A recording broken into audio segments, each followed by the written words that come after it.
end of time.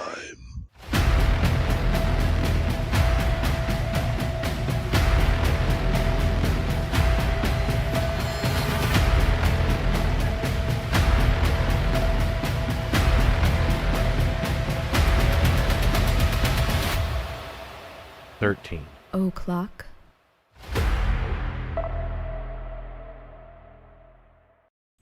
Well, hello, everybody. It's Wednesday, and here we are once again. Yeah. Tom is very excited about this topic, I think. Yeah. He's going to have all kind of shit to say about I know most of the cases that... Yeah, I gave him, like, a list of... Because I just went through and picked ones that I thought were the most interesting, like, out of all the lists that I found of famous military mishaps. Yeah, and they're not all American. Yeah, I was going to stick to All-American, but Yeah. then some of them I was like, man, this one's too good. I don't want to leave this one off, you know what I mean? So, yeah. So, they're mostly American, but there's some, like, from a couple other countries, too, just because I thought they were amusing. So, like I said, I tried to kind of keep... I wanted the show to be, like, entertaining. Now, some of the mishaps, people did die, all right? So, I'm not going to say that, but... I wanted the circumstances of them to be, like, kind of ridiculous, so that even though people died, which is not funny, like, still the circumstances were still kind of funny just because they were absurd, you know what I mean? So that's kind of the thing that I use. So I gave Tom, like, a rundown of the list of one of the ones. And if you know of any other ones, like I said, that you can jump in on it. Yeah, if we have time at the end, there's a couple I can remember. Yeah, or if I say something that jogs your memory... You know what I mean? Yeah. Then you can jump in. Yeah. So that's totally fine. I'm not super worried about it. I have like a long list, but it's not, you know, excessively long. Because you know how I do. Yeah. I've learned to kind of cut stuff down. Because I tend to bite off more than I can chew. Yeah. I'm just like, oh, this is a good case. Ooh, that's a good one too. And then like I have 5 hours worth of material. Everybody's showing in. All the regulars are showing up. Well, hi everybody. What's going on? Yep. Yeah. Wednesday night. Hopefully you guys are having a good 2024 so far. But, yeah, do you want to, like, update on what is happening? Yeah, first thing is that my dad's back in the hospital. Yeah. The entire Mississippi fucking clan, and I mean in the Scottish sense of the fucking Not word. with a K, you Not guys. with a K, don't be alarmed. It's all converging. All right, but my aunt's the first one on there. He's in the hospital. Fighting a lot of stuff, lung cancer, but they actually got that under control. His heart, you know, he had that quadruple bypass already. With the turkey necks Years that were back, inserted. yeah. Sure. Yeah. He's got some congestion going on in there, and he's got pneumonia. He's in ICU. But I haven't heard word back from my aunt. My aunt Chris is going to be showing up tonight over there, and I'll get a more detailed account. He didn't want to talk over the phone. Yeah, because Tom kept calling him. Yeah, I call him, and the past couple of days he called and there's no answer. So it could be that he can't hear it because he doesn't have his hearing aid. I didn't know he needed a hearing aid, but he needs a hearing aid. Well, so we're just going to see whether or not how bad it is. I may have to leave the show. For a little while. A little while, yeah. Just so he can go out there and see what's going on. Yeah. And like before when his dad had bypass and he was gone for 2 weeks. And now if he rejoins the netherworld of the Force, we have to go through... my aunt is the executor of his will. And so I'm going to get stuff. Because you're his only son, yes? Yeah. His only child? Yeah. But the thing is that the house doesn't go to me. It goes to his sister. Yeah. So she's going to get the house. But I think I'm getting his truck and a bunch of other shit. And I don't know how I'd get it back here. Right. I know that my cousin's going to get a lot of his stuff too. Because that's like his dad also. You look at my dad, my dad, and my cousin. He's also he's a Navy vet, but he served with the 101st Airborne Division. Which is the weirdest thing. He had both Navy and Army medals. Served in the infantry. If you look at us all, we're around the same age. He actually looks more like my dad than I do. This is funny. That's interesting, isn't it? Yeah, he looks more like my dad than I do. But, so, you know, they were pretty close too. But he's going to get stuff too. Probably a bunch of guns. I might get some guns. We'll see. They're not really the kind of guns I'm into. He's into the fucking bolt action super precision shit. Bunch of reloading gear. I don't know how I'd get it all back here. And I know he's got a huge gun safe that I don't think that'd go in the back of that truck. That thing must weigh tons. But Probably. We'll just see. It would take a while to get through that. Yeah. I wanted to say, too, that Tammy just said, my mom died yesterday. Oh, yeah? Wow. Gonna have to drive to Pennsylvania on Sunday to clean out the apartment. She's been bad off with COPD for a long time. What was I'm really weird, sorry to hear that. That's awful. we were watching The Frighteners. Yeah. And in that one episode when Dammers, when Jeffrey Combs' character? Yeah, it started to scare me when Dammers was talking about that it was just when it was RSPK and it was fucking just your subconscious going around killing people. That scared me, and the smoke alarm went off, and then it stopped on its own. It beeped. The one in our bedroom beeped, Yeah. and then the one out in the hall beeped. Yeah. The one in our bedroom beeped twice, and then the Yeah. one in the hallway beeped once. Yeah, But it didn't beep anymore. Yeah, and we had changed that The battery just a couple weeks ago. Yeah. Because that makes it different. It makes like a chirping noise. Yeah. You know, you guys know. No, it went off like it was hit, Like it was, yeah. like there was smoke. So it didn't do it again. Then the next day, I was sitting in bed, and it was around the same time, and it did it again. It only chirped 3 or 4 times. Yeah, like it it went stopped. off. Yeah. And I was worried about that. I was worried about it at night too. I thought it would do it again. And like it never scare did. the shit out of us in the middle Yeah. of the night and wake us up because it's so loud. It's been over a week now. It hasn't made any noise. Although now that we're talking about it, it'll probably Yeah, it do might go off. But on those days, that was the day, unbeknownst to me, that my dad was going to the hospital. And we thought too, because you had woken up a couple times and you I was couldn't feeling breathe. like I couldn't breathe. Yeah. Like, because you kept getting up and you're just like, Yeah. man, I feel like I can't breathe and Yeah. stuff like that. So you might have been like, Yeah. sympathetic. Yeah.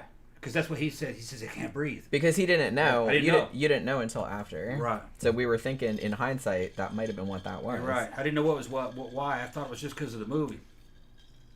Yeah. But yeah, maybe that's what it It was is. a bunch of stuff happening at once. The So you're movie doing all- and that. So I was having weird premonitions of it, I guess. Sympathetic signals of it. Yeah, like you knew something was wrong. Yeah. That's pretty common. I Kept feel waking up like I couldn't breathe, and that was like a bunch days, of times. a bunch of times for about 3 or 4 days before the alarm went off, before he went in. So it must have been bothering him for several days or a couple weeks. How long was I doing that? 2 weeks, maybe off and on. Yeah, maybe Yeah. something like that. I'd wake up in the middle of the night, felt like I couldn't breathe. Yeah. I'd have to get up and walk around. And I was like, there's nothing wrong with you. I was like, Yeah. are you having a panic attack? Or I wasn't really sure. I was like, but you're not really stressed out I could about inhale anything? easily and exhale. There was no problem, but I felt like I couldn't breathe. And I felt like I wanted to hyperventilate. I've never had it happen before. It's weird. So maybe that's what it is. But yeah, so Tom's he's keeping in communication with his aunt Yeah, still I know on more. Facebook. And she's getting to Mississippi She's tonight. there. She's there already. She's there already, yeah. So She's they're probably in the hospital soon. they're gonna like assess, and How so serious it is, yeah. right. So they're gonna, if they say it's like super serious, I'm then gonna have to fly out. then Tom will have to fly Yeah. out probably Yeah. then over the next couple days. Yeah. And we don't know how long he's gonna be there, but well, like I said, it was like last time where he went. This was a couple years back, Yeah. where your dad had a bypass. It was 2 weeks. Yeah, you ended up being gone 2 weeks. Yeah, but it won't be that. If he dies, he dies. It'll Yeah. only be a few days. Yeah, we'll Yeah. see how it goes. So we're not really sure. Right. And another thing that happened today was that a job interview that I did 2 months ago, Yeah. they called me back today and said, do you want the job? Sorry it took so long, Yeah. but we've been like restructuring, blah, blah, blah. It's an excellent job. Yeah, it's Good it's a money. commute. Yeah. It's around here. It's in Leesburg. But it's not as far as, because I was working in Daytona before. That's an hour fucking drive. This place is more like a half hour, so it's like, something like that. It's right. It's actually not too far. You know the Chinese buffet we go to on the weekends? It's like 4 or 5 miles farther than that. You know what I mean? So it's Yeah. out there. It's a game-changing amount. Well, It's not 6 figures, but man, it's Well, when it's I twice first as- interviewed yeah. for it, like the Yeah. money was okay, but it was about the same as what I was making in Daytona, which is Yeah. not great, but okay. But like he said, yeah, well, we're offering you, like, I'm not gonna say how much it is, but Yeah. like this amount, and I was like, because I was sitting there thinking, man, I don't want to have to commute, but then he said that, and I was just kind of like, oh, never mind, okay, Yeah, it was twice. I'll do that. It was like almost It was a lot more than they had offered initially. Yeah. Which is twice as much as the best one she's had. And I will be their only designer. Yeah. Her own office and everything, huh? Aren't they building? Yeah, eventually they are. Yes, they are building me an office, like in their new offices. So what that means is it's going to impact the production of some shows. Some things will slow down. We're still going to do the streams in the evenings, like Monday night, Wednesday night, Friday night, like we normally would, because I would just work normal full-time hours. Yeah. But I might not be able to do the streams like by myself, like during the week. Yeah. But I will try to do like at least one, like maybe on Sunday or something like that, like a book review or a movie review, because I really like doing those. Yeah. So, but I should still be able to do them like on the weekends. We're still going to do some side projects. I mean, we always do side projects. We might do the stream mate thing every once in a blue moon. We'll see. We're gonna make videos still, so it'll all. It's just we have to find the new equilibrium, because me and Jen both are on physical training schedules, working out and shit. So we have to make sure that we have enough time for everything. Yeah. But the thing about it is, like, the guy called and he was just kind of like, offered me a lot more money than initially. Yeah. And, frankly, I need a new car. Yeah. I'm gonna buy a car. I need to pay down some credit card debt. You know what I mean? We need to buy some furniture. So, because we don't really have that much. Yeah. So I was just kind of like, need more artwork. Yeah. So I told Tom, I was like, do you think I should take it? He's like, fuck yeah, take it. And I was like, yeah, that's what I was thinking. Yeah. Because and she doesn't lose any of her independent clients or anything. And there's another kind of part-time remote job that's like a major client. Like a freelance, yeah. If that comes through, which, did you hear back? No. Okay, well, we'll see. It doesn't really matter now. Yeah. But yeah, she was offering, that was, like I said, that was a remote job that was also design. That would be another... $2,000? Something like $1,500 a month. Yeah. Just for like a side gig. Just for a side gig. Yeah. So I don't know if I'm gonna get that or not. I mean, she did say that it's like, yeah, would you do it? But I haven't. She was going on maternity leave at the end of the week and stuff like that. So I don't know if that's gonna go through or not. That would help out around here, because I'm doing the damn new landscaping and everything. I built a damn mountain. A dirt mountain. They delivered a whole truckload of dirt. Yeah, they came from Lowe's yesterday. Yeah, and so I made a dirt mountain. He's doing the whole landscaping in the front. It's gonna look fucking fine. I'm gonna show y'all a photo when it's done. It's probably gonna be a while, but we'll see. Kind of up the value of this house. We already made money on it. Yeah, which is good. Yeah, it's appreciated by $30,000 in a year. Yeah, because we haven't really lived here that long. No, we've only been here 18 months, maybe. Well, and when we first moved in, we were renting it, and then like the owners were just kind of like, "Hey, you want to buy it?" Like several months after we rented it for several months, and we finally got that shit together and did that. No, I didn't. They didn't ask if we wanted to buy it. I knew they wanted to sell it. Yeah. Yeah, I knew they wanted to get rid of it, and after we were here for a few months, I just said, "Look, I'm gonna buy the house." Yeah.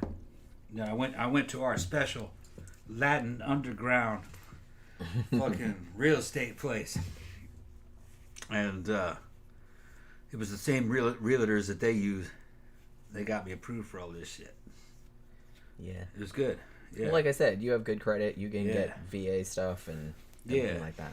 That's the secret to being a white boy, is knowing how to use the banking and the credit system. That's a special skill. Yeah, that's a special skill that we have. Know how to use them damn banks. You got to do it. Yeah. Yeah, Tammy's talking about her mom. Said, she'd been sick a long time. Said, she had smoked a long time, too. Yeah, that's my dad. Said, so if you can make those changes, do it. That was her problem. She never stopped smoking. Yep, my dad and barely moved out of her recliner. Yep. That's the same with my dad. My dad was basically sedentary lifestyle, smoking with a fucking old school Southern diet. He grew up sucking on a damn baby bottle filled with milk and pork grease in it. That's back in the fucking 40s. That's much. Yeah. Early 50s. That was the way they were back then. And he drinking that bacon grease, and he ate good, and he had diabetes, so most of his teeth fell out. My grandfather also had diabetes. Yeah, and he's a short guy. And my dad also has diabetes. He's a short guy like me, but he just got ravaged by diabetes. Fucking, he's a skeleton. He's skinny. Although my dad's isn't that bad, but my dad's real fucking skinny. My grandfather had it. He didn't die of it, but. And after the chemo, they say he's just very frail. They said I wouldn't recognize him. I'm kind of dreading to go there and see him. I don't want to remember him like that. Yeah, that really. Oh, that sucks so Yeah, bad. he just said he's just a. Because I remember like when you went to see him when he had the bypass. Yeah. And that was what 3 years ago, right? About That was that, when we yeah. were at the old house still. Yeah. So that must have been 3 years ago at least. And he's still trucking, but I remember you were real upset when you got back. Yeah. That was when you started like working out and Yeah. like taking tests and all that kind of stuff because you're like, I don't want to end up like that. Well, see, I Because saw you've him, seen it. I saw him go through all that shit, and every bit of that shit was avoidable. But he didn't. Just another generation. You know what I mean? Yeah, they didn't really think. They didn't think like that. Yeah, everything, all that shit could have been avoided with diet and proper preventative maintenance, and fucking. He never would have had that diabetes if he didn't grow up on a southern diet from just heavy, packed with sugar. You know. Yeah, I mean, And it's just it's that. not the best for you. Yeah. You can sugar have it every and now grease. and then, but don't eat like that all the time. Yeah, they That's gonna abuse fuck it. up. That's gonna fuck you up. Your system isn't meant to produce that much. And not be able to. If you eat a bunch of sugar, your system has to produce a shit ton of insulin to try to fucking neutralize all that sugar. We didn't evolve in an environment where it had all these processed fucking carbohydrates. Yeah. So the bodies have a hard time dealing Yeah, with it they a little can't bit. keep up with it. You gotta eat a heavy protein and vegetable diet, meat and vegetables. You want to stay away from breads and potatoes and Like I said, you pasta. can't eat that stuff, but just keep it to Not a much. minimum. Yeah, Just keep you it to a gotta minimum. keep it kind of low. Every time we go to if we go to the all-you-can-eat buffet, all I eat Yeah. is meat and vegetables. Yeah, Mostly fish. yeah, Fish, shrimp, broccoli. yeah. That's about no noodles, no rice, no nothing. African Americans the same problem because they basically eat kind of a southern diet. They just fucking eat high fucking carbs. A lot of these blackisms are actually southernisms, and they fucking have bad diabetes and fucking. Yeah, it's But similar. it's white people too. If they're from the deep south, they have bad diabetes. Yeah, I mean Yeah. Well, growing up, like my Yeah. you know Just the shit grandparents they and eat, stuff like man. that. Yeah, were Yeah. like Tennessee, and the stuff they would eat was just so bad for you. It tasted great though. It does taste good. It does. Food is a religion for people in the deep south. It's just Southerners in general. Yeah. It's a fucking religion. But everything has to be just like completely soaked in fat and yeah, and sugar, and real sugar. sweet tea. That's fucking. It's like one. It's like a syrup. It's almost like syrup. And shit. It's too sweet for me, and I love Yeah, sweet stuff. and we fucking love soda. I drank a fucking 2 liter of fucking. See, I never got into soda. I fucking I love don't it. like soda. And it got worse when they put that fucking corn syrup as a sweetener in there. It was better if it was just sugar. Just sugar, yeah. Like if you want just sugar, get Throwback. The Throwback's a lot better for you than It kind of tastes corn better syrup. too. It is, yeah.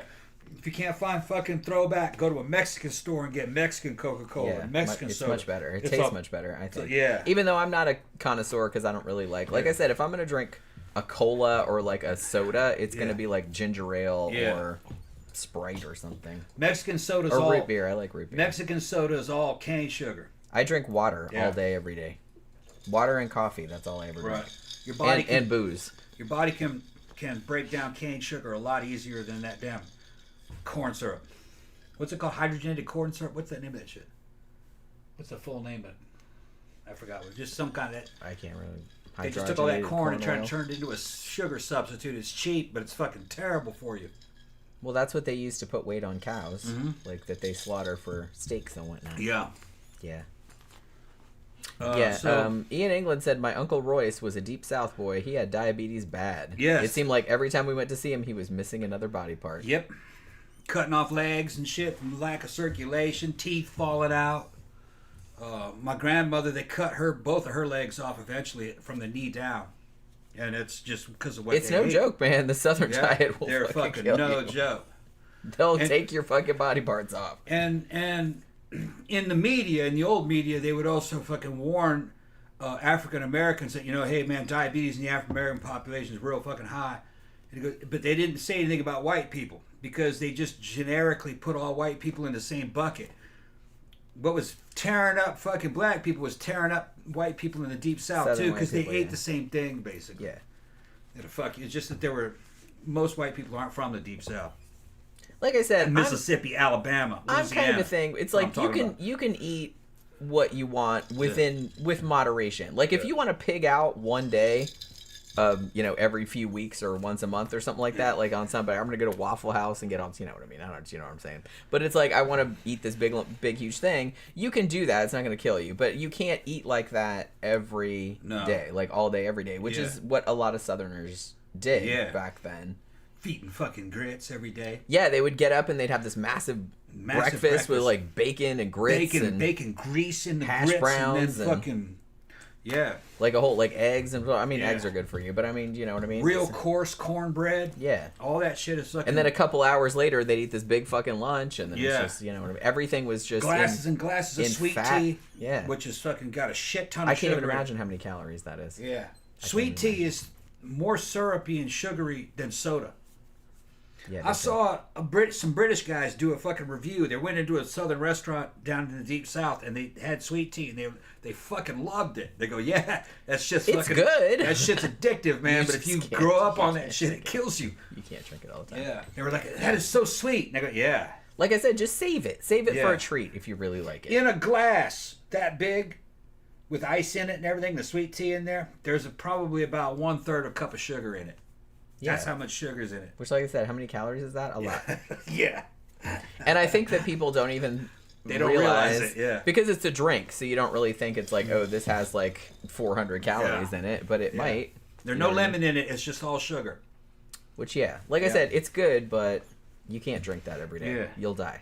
Yeah. Yeah, Xanada said, intermittent fasting is what I do. Also, just eating small portions. Yeah, it's better to eat a lot of small portions than a couple of big, huge ones. Although, I guess it depends on the person, because everyone's metabolism is different. I cheat. I must tell you, in your late 30s, start taking testosterone if you're a man. Women, you can bolster a little bit of therapeutic nandrolone. It's anything to keep your mitochondria and your cells fucking producing, moving your metabolism along. Because part of it is that you get old, so you start shutting down, and everything you eat, you can't burn it or process it. It just goes on as fat, and it builds up in your fucking arteries, and you die. Man, I'm fucking 54. I got fucking pipes instead of veins going out. They're going up my legs and everything. I don't have to worry about fucking clogging in my arteries. My arteries are fucking 3 times the diameter of a normal person's arteries. He's got big ass arteries. I could supply blood to another person. You can put another person there, and I just. He's like, here, have some of my blood. I read up on have some of my Super Tom blood. Yeah, I read up on all that shit, and I didn't believe in any of that damn corporate propaganda who's trying to sell you patented medicine. No, all natural shit. Synthetic fucking testosterone and hormones. Shit that you stop making when you get older. Just replace it. Hormone replacement. That's what it's called. Your teeth fall out, you put in new teeth. False teeth. Hormones fall out, put in false hormones. You'll fucking feel a lot better. Yeah, I mean, if people thought about it that way, maybe they wouldn't be so weird. Yeah, that's all it is. Because it doesn't weird me out. Yeah. Xanada also said most Americans eat until they aren't hungry anymore, and that's not how you should eat. That's overeating. Yeah, you should really stop. We're always fighting over it. You should always stop before you're full. Because, look, I can't overeat, literally, because if I do overeat, then I will throw up. A lot of people are showing up. Yeah. Well, me and Jen go to the damn Ichiban, all-you-can-eat Chinese buffet. It's fucking great. But you can eat a clean meal there, man. I'll eat a pound of damn boiled shrimp and go eat nothing but chicken, roasted chicken. If you pick through it, there's a lot of healthy stuff on there. Don't stay away from the rice and the pasta. Yeah, just don't eat anything that has like carbs in it. No carbs. But there's tons of shit that you can eat that's just meat or meat and vegetables. Right off the fucking. That's all I get. The thing is, though, ton of seafood there. Me and Jen would be fucking bagging all kinds of fucking gear that we're taking, and fucking we were eating until we just couldn't eat anymore. And then like fucking 20 minutes later, you feel even bigger. You're like, oh shit was. But like now, I said, we're getting to the point where we're stopping. I just start feeling ill. Yeah, we're stopping if I eat. now. Like we went to Ichiban on Saturday. I know we'll get to the topic eventually. We're gonna get to the topic in a minute, people. Eventually. Yeah. But because it's a food sidetrack. That's what we. This is an intro. But we went used to the Ichiban intro for an hour before the show started. Yeah, it's all right. Okay. Everyone here is they're all veterans of this show. So yeah, and all I ate, like literally, I can eat maybe a plate and a half. And then I'm like, all right, I'm going to barf. I can't, like, eat anymore. Tom can eat, like, 3 or 4 plates, depending on the day. They're not filled plates. Yeah, depending on what it is. Depends on what I'm eating. I think last time we went, I had one plate that had salad, just, like, lettuce and tomatoes and shit like that. And then some cold boiled shrimp, Yeah. and some cocktail sauce. Second plate, fish, mushrooms, Yeah. broccoli. Yeah. I think like an egg foo young, Yeah. and then that was it. Yeah. And then usually for dessert I just get fruit. Like I get sometimes I'll get like a cookie because they have these nice like I'll get. are they ice cream. almond? They like almond cookies. I'll get one almond cookie. I'll eat a whole plate of And those then some pineapple. I'll eat a whole plate of those boiled shrimp. That's all protein. Yeah. Pure protein. Then I'll eat like a handful of those. Then I'll eat some of those damn wooden skewers with the damn chicken thighs. Oh, now see, those are good. I get those just sometimes. chicken thigh. I get those sometimes. And then the beef with fucking the Hunan beef. Yeah. Just with beef and onions onions. and green peppers, I think. Yeah, and I'll get a couple of pot stickers or little wonton. I'll get like one. Oh, and Couple of 'em, I just- think last time I yeah. had some wonton soup also. Yeah. Like a little cup of that. And then I'll go get a soup bowl and go put in some 2 scoops of fucking orange sherbet and a scoop of damn vanilla ice cream and bake like 50-50 ice cream. Yeah, that's a. And then I'm done. I don't ever get. They have a lot of good ice cream in Yeah. there, but I don't ever. I usually Yeah. just get a cookie and fruit. Yeah. Like I'll usually get pineapple and like some orange and orange and Yeah. then like one cookie. Yeah. But that's it. And then the next day we went to the Indian buffet, Fifth Element, and I had about a plate and a half there, and I couldn't eat anymore. We ate a lot of vegetarian there though. I think I ate other than I had I one ate some goat. I had one piece of the what do you call it, the tandoori chicken. Yeah. Other than that, everything I ate was vegetarian. I didn't mean for that to happen. But it was so good. It's just everything, because anything they do with paneer in it is like delicious. So I got like the paneer dish, and it's just. But I think everything I got was vegetarian, whether I wanted it to be or not. Yeah. But yeah. Okay, let's see. What are the comments? Let me see. People have showed up. Zach says, "Okay, but what do you do when you get old and your asshole falls out?" Well, you get a new asshole. Yeah. You get a fake you see, asshole. This is Zach. This is gay Zach or motorcycle Zach. This is gay Zach. Well, you know why your asshole falling out. You need it's too fucking big. You're putting big stuff up in there, man. Don't Putting big stuff up in Yeah, there. don't put big stuff up in there and pull on it. You're pulling and putting in and pulling and the shit fall out. Don't do that. You're relaxing it too much.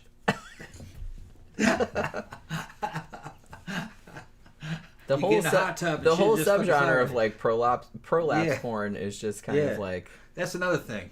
You could just hook up a camera, all right, and record it and try to make money off of it. I mean, you might as well. Yeah, Might as well. yeah.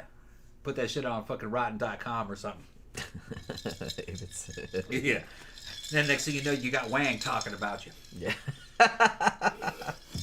Yeah, we've been binging like the Wang's super awesome. long like Wang videos. Like Yeah. like he's been putting up ones that are like 7 hours of like 7 hours internet of mystery. something. So it's like we'll just put them on like in the evening, and we're just like Yeah. sitting there fucking. I'm gonna plug Wang. I'm gonna plug Wang's show, not Wang. There's a show on YouTube called Wang WHAN, or is it WHANG? Yeah. I think it is with He's an pretty exclamation famous. point. He's pretty famous. He's a great show host, and he's just got all these fucking crazy topics he's talking about. That's where we found out about the internet, the most mysterious song on the internet. Yeah, we watched fucking- the whole thing about that Right. last night because he had a whole bunch of Yeah, updates. he'll get into like 90s internet fucking stories. I can't watch the ones about the poop or the cum jars or anything Or like that or the animal torture videos. because that just where they were makes trying that to- just grosses me out. Yeah, But they started talking about one about where they found a video where they set a cat on fire and they were trying to figure it out. Yeah, And they wouldn't show the video, but yeah, he doesn't show the shit No, because but he doesn't want to get he demonetized. was gonna say I think it was about them trying to find that guy who did it. But man, when the descriptions of what happened, and then I was like, nah, I can't hear. Yeah, this. we started watching I can't- it I and we can't. were just kind of like, yeah, let's Yeah. not watch this. They had one where I he don't wanna talks hear about about a that. dude who was paying $150. He'd come to your house and uncover your septic system, and he would set up a camera and he would go in there and record himself swimming in your fucking shit tank. In your septic tank. Yeah, and he'd pay you to do it, and he was putting the videos up on YouTube before they took them down. But he shows some of it. So on he it. wasn't even selling them. Like he was Wasn't just selling doing them. that for free because He he was was a showing freak everybody and he was that. into it. He'd get into a damn gimp suit and swim in your damn septic tank. Tom told me about that, and just him telling me about it made me want to throw up. So I'm just Yeah. like, for sure, I'm not like watching that video. He had a camera set up on a tripod with lights and everything, so you could see him nice and clear. And he's fucking floating in it, and then he fucking closes his arms and fucking goes underneath it, and then comes up like he's in a swimming pool.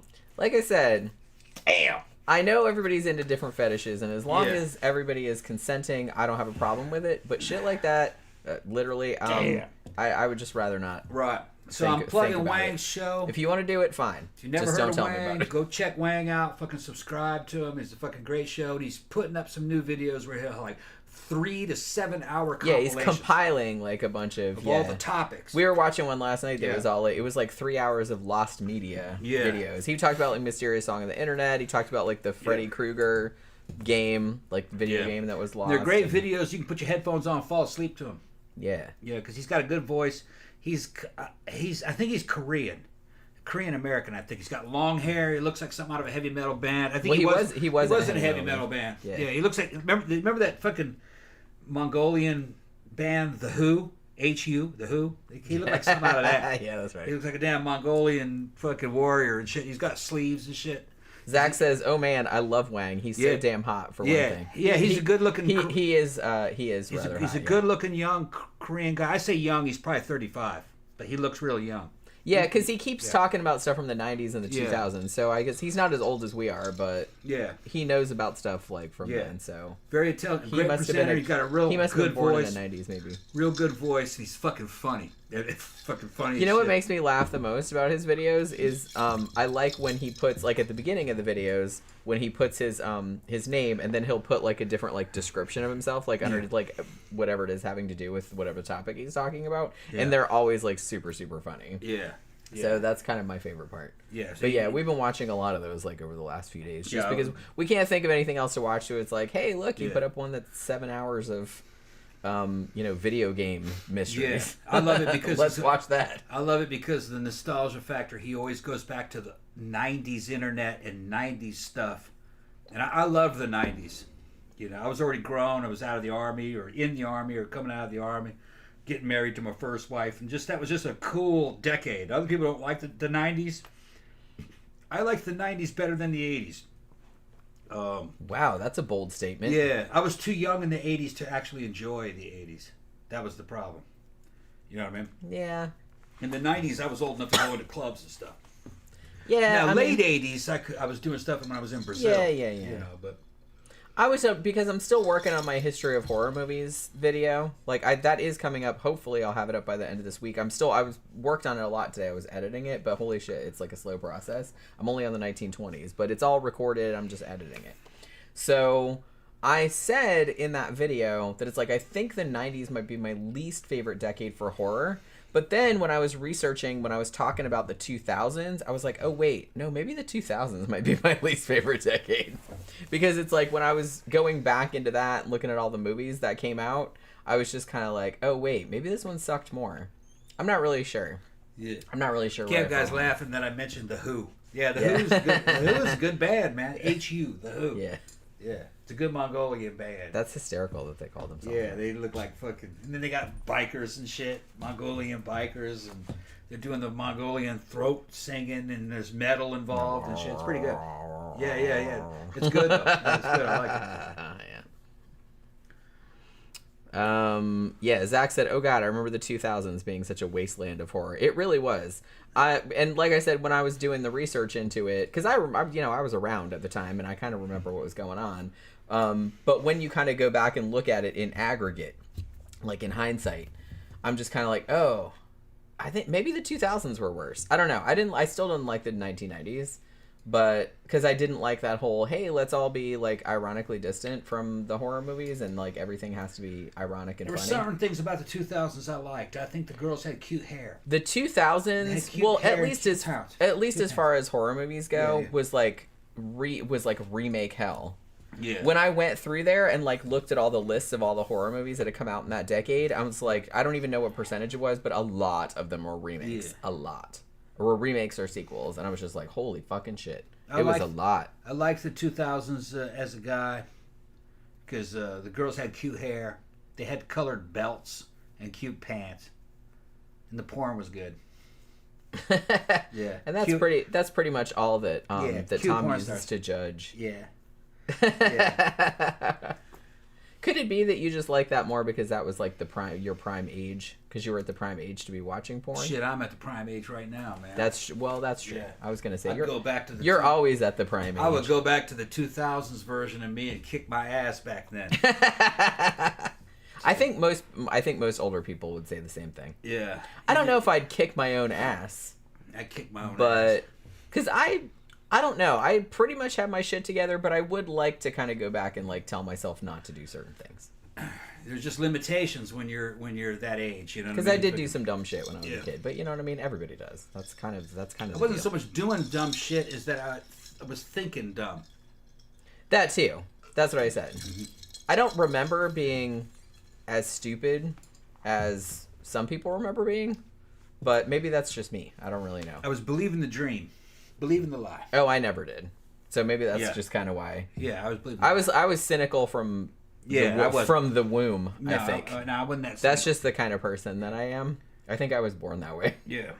Because I don't really remember being any different, like even when I was a child.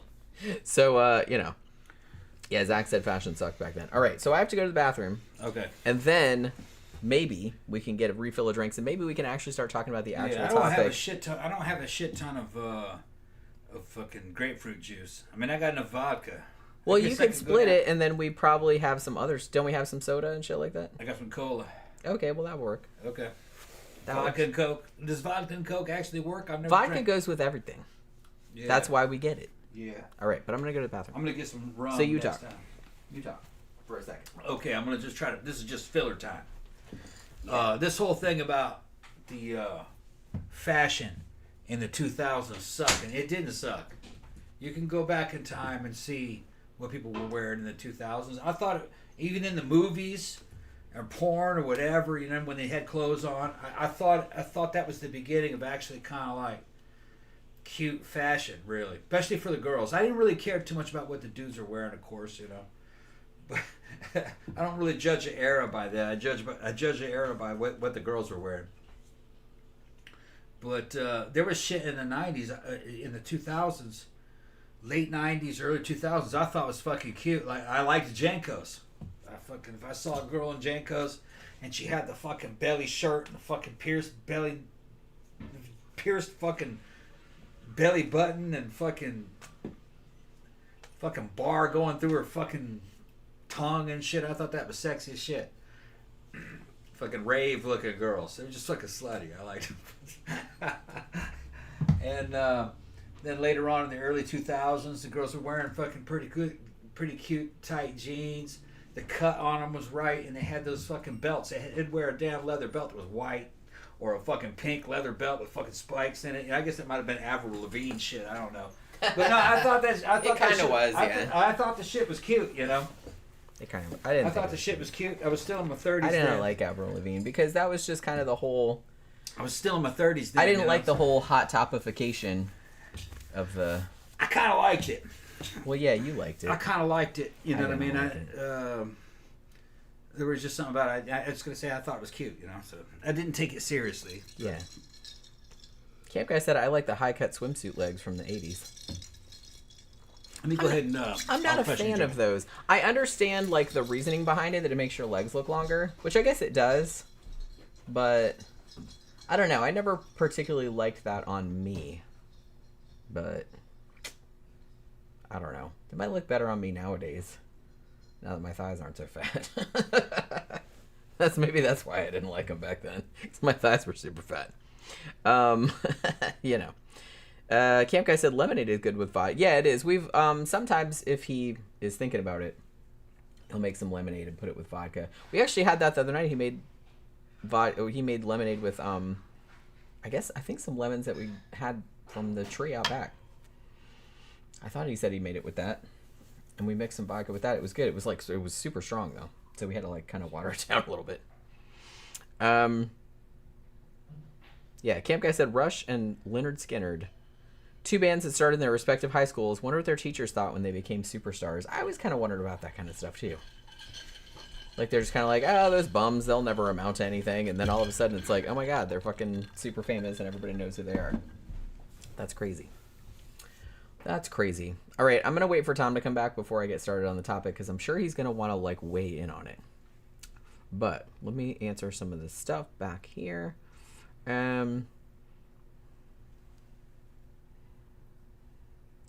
Let's see. Danny Rowling says the Felix, is that Moncla? I can't quite see.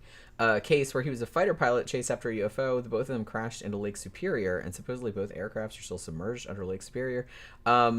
Yeah, I had never heard of that story, actually. If we talked about that, I don't know if I would so much put it on a military mishap show. I'd probably put it like on a UFO show, I would think. Jeffy Art says, I tune in as I'm diving into General Tso's chicken and pot stickers. Ooh, that looks good. That sounds good.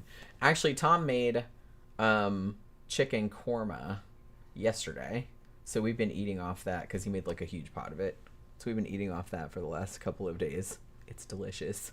He was actually going to make chicken curry, but then like he's like, well, my spice mix is more like korma, so I'm going to make korma. But it's like, it's really, really good.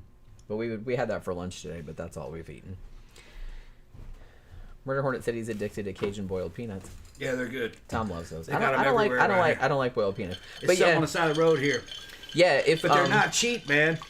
Yeah, Tom got some one time because literally they're a whole fuck ton. Yeah. If you drive around Eustis, because this is kind of like redneck Florida, if you drive around Eustis, you're going to see a little place, a little cart that's selling A trailer. boiled peanuts, like a little trailer. Little trailers There's that's a on the side of the bunch road. of them. Truck pulling a trailer. Yeah. And it says fucking boiled peanuts. They got the signs out on the fucking road and shit. Little hand-drawn signs. Hand-drawn signs. They got 7 different flavors. And you go, yeah, I'm going to spend a couple bucks on peanuts. You go there, they want fucking $8 a bag. And they're not that big. They're good, though. Pickle flavor, Cajun flavor, hot. Just regular salted ones. What else did they have? Pizza. I don't even remember. What was that other flavor? Yeah, it was weird. Yeah, they had some. I don't like boiled peanuts. I like regular. like 'em. I like roasted peanuts, but I don't Yeah. like boiled peanuts. But yeah, that's how they're everywhere around here. Yeah, they're everywhere here. Everywhere. Where we're at. Like there's also like there's a couple taco trucks and stuff like that too, but it's mostly boiled peanuts. Boiled peanuts and watermelon in the summertime. That's mostly what they sell. Motorcycle Zach is here. Tom loves expensive nuts. Yeah, I got Zach. Motorcycle Zach's here. Who would have thought? Yeah, it was better than cheap nuts. I mean, Bitch like you would put cheap nuts right in her mouth, wouldn't you, Zach? I'm gonna make motorcycle Zach same as gay Zach. He wants the fancy nuts. The fancy nuts. All Zachs will be Expensive. all Zachs will be gay Zachs. all Zachs are now gay. You stepped in it. You see what you did, Zach? You stepped in it. No, fucking motorcycle Zach or Buell Zach. He's my motorcycle. He's my Buell buddy, right? We talk offline. He's coming down for bike week. He's gonna hang out with me. I'm gonna take him to Oasis. We'll get some good videos. He Don't get in was any on this trouble down long there. ass fucking drive to pick up his new Buell 1190. He bought it. Fucking, I think he said it was a 10-hour drive, but he got a good deal on it. $15,000 for it. So bad at all. yeah, and it looked like a carbon edition. It's fucking Yeah, Tom bad- showed me the picture. Yeah, it's a badass That's race cool bike. looking. That's cool looking. He's got several Buells. I think he I don't got know a 2, huge amount right? about The 1190 and a fucking XP12 SS, I think. Yeah, y'all are gonna. I don't remember when Bike Week is this year. I used to know because I grew up. Like I said, I was born in Yeah. Daytona Beach, so you had to know because it's like, well, am I gonna be able to get to work like around all the traffic and stuff? So you had to know what the shit was. Yeah. But I don't know anymore since. Yeah, Buell Zach, my bike week is to go to the biker bars. I don't really, on my own, I don't go down to Daytona. That's where the tourists are. They come here to fuck up my scene every fucking year. The locals own this bitch. Okay, those are the fucking foreigners coming in here. But I'll make an exception. I'll go up there with you. You'll have a good time. Yeah, have a good time. It is fun. Like, because my dad used to be into that stuff, so we would go down Yeah. there and do some of the stuff sometimes. But Yeah. like when I was growing up. I went up there a couple years back to, well, he wasn't at the fucking, I met Eric Z, the dude who has the Turbo Buell. I don't know if you know about the Eric Z's Turbo Buell. He was down here at Seminole Harley Davidson with that thing, and I met him. Then he went on to Bike Week. I didn't go with him, but Seminole Harley Davidson is a huge Harley Davidson dealership right here in Sanford. And for Bike Week, they got shit going on there too. Yeah, the shit's Biker it's strippers and massive. shit. Fucking yeah. Well, like I said, Daytona, it was just always like, hey, cream corn wrestling and fucking, you know what I mean? It's just, it's a madhouse. It's a madhouse. It's a madhouse. Well, when I was there, and this was like years and years, because I moved away from Daytona a long time ago. Well, not a long time ago, but maybe in 2009, 2010, something like that. So, but prior to that, like, they would have at least 500,000 people. Yeah. And it's probably more than that now, I would imagine. Yeah. So it's a massive, massive event, and there's just people everywhere. Yeah. But, Drunks. you know, it's not too bad. Like I said, I liked that better because I lived on the beach side for a long time, and Bike Week was a lot easier to deal with than Spring Break was, I will say. Yeah. Spring Break, we had people parking in our yard and throwing up and shit like that. We didn't really have any problem with the bikers, other than the traffic. You know, that was kind of a pain in the ass, but other than that, I mean, you know, it wasn't really You that see bad. guys on those damn custom motorcycles with the fucking Corvette engines in them. What was that bike called? Fuck. They had a guy with one of those. He's like in his 60s riding this shit. Late 60s, maybe early 70s. Fucking big ass fucking cruiser with a Corvette car engine in it. I forgot what that thing was called, but it was a 700 horsepower motorcycle. Shit was wild. I rode right alongside him, and he's going slow. But yeah, you should Probably go. real You boring. should go to Bike Week. It'd probably be fun for you, I think. No calling me from jail though. I mean, you can call me from jail, but I'll be like, bye. Yeah, right. You're on your own. Yeah. No, I would never do that to you, Tom. You know I just do my time. that. You're just like, oh well, fuck it. Yeah, like fucking, I get paid either way, man. Fucking, I make VA money. They can't take that. That's true. Say, just pay the bills. I give her. She got my account number. I'll be back in a couple months. I'm gonna take a vacation. Sit around, eat some of this jail food. Get me a prison bitch. Oh, he's gonna get a prison Yeah, bitch. fuck. I'll be sporting that bitch down the fucking tier like check what I got. Yeah. Fuck whatever. I know how you. We'd take pictures of it. Send him to me. Yeah. Wow, we got a whole scenario. Like, Yeah. this is a scenario. We'll all make video together and shit when we get out. Oh my Bitch's name is Too Sweet. This is Too Sweet. Oh, I love it. Yeah, that's her prison name. Yeah. Look, we got to get to the fucking main. I know. Holy shit. We went on for like almost an hour. I don't know if almost an hour, but yeah. Yeah. Biker Zach says, I'm not going to jail. I like to tease Tom about it though. I'm like, every time he goes and like does it, I'm like, don't you get in trouble now. Yeah, because I almost do. You call me from jail. I almost do. You're going to be on your own. Yeah. I say that, but it's just like, I would help you. Because I'm that kind of bitch, you know. If it was something minor, I'd just do the time. Yeah. Yeah. I So don't don't want you waste to go- money on me. Don't bond me out. Don't waste money on I it. don't want you to go to jail. I'll be out in a couple weeks. I would miss you. Yeah.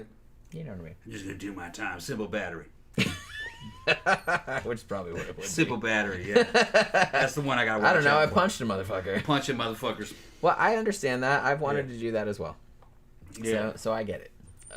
Yeah. I've never been to jail, but I could see how that could happen at certain clubs that we've been to. All right, so let's actually talk about the topic for a time. And I'm sure that you will have a lot to contribute on this because this is military mishaps. We got this idea. Across the world. Yeah, we got, like I said, it's mostly American, but there were some other ones that I kind of liked that I added to as well. We got this idea because of the whole atomic bombs. Actually, yeah. I mentioned it on a show. Yeah, we mentioned like the atom bombs that had actually been dropped on North Carolina, if anybody did. The Army Air Corps dropped atomic bombs on North Carolina. Yeah, we're going to talk about that. By accident. And so somebody said, oh my God, you should do a whole show about military mishaps. So I was like, okay, so I put it in the poll and it won. So that's what we're talking about. Now the first one is actually not American. These are in chronological order, actually. The first one we're going to be talking about is actually from Japan. This is from 1940. This actually kind of cracked me up, and you are allowed to laugh at this because I don't think anybody died in this one. So this is Japanese Imperial Navy, the Musashi. Yes. Yeah. So here's the thing. So this was 1940. So this was prior to, Japan wasn't at war with the United States or anything like that. But they still wanted to swing their dick around, as one does. Well, they were doing that. Yeah. They were swinging their dick in China. They've been doing that for years. They were whipping ass. At this time, the Japanese had victory disease. They thought they were fucking invulnerable. And their military always a dangerous state of affairs. And their military was much bigger than the United States military at this time. Like 4 times. Okay. So A lot of people talk about World War II. We're fighting little old Japan. No, Japan had a much bigger military force than the United States when the war broke out. Because Japan had been doing shit. Now it wasn't as mechanized. They weren't as industrial, but they were a lot of men, lots and lots of men under arms. This is a tale of the Musashi. And if you know Japanese culture, you know who Minamoto Musashi was. Thomas talked about him. Oh yeah, on several I've occasions. read Musashi. Yeah. And so they named a battleship after yeah. him, so that should tell you something, right? Musashi was basically a Yakuza fucking swordsman and mercenary. He wasn't of the samurai class, I don't believe. If he was dishonored. His dad had run a sword school, and he learned some shit from his dad, and his dad disowned him. They couldn't get along because he really didn't pay a fucking attention to what was going on. And Musashi became homeless. And he answered the challenge, a samurai's challenge to a duel at the age of about 13. And psychopathic-ass fucking Musashi killed his first dude at the age of 13.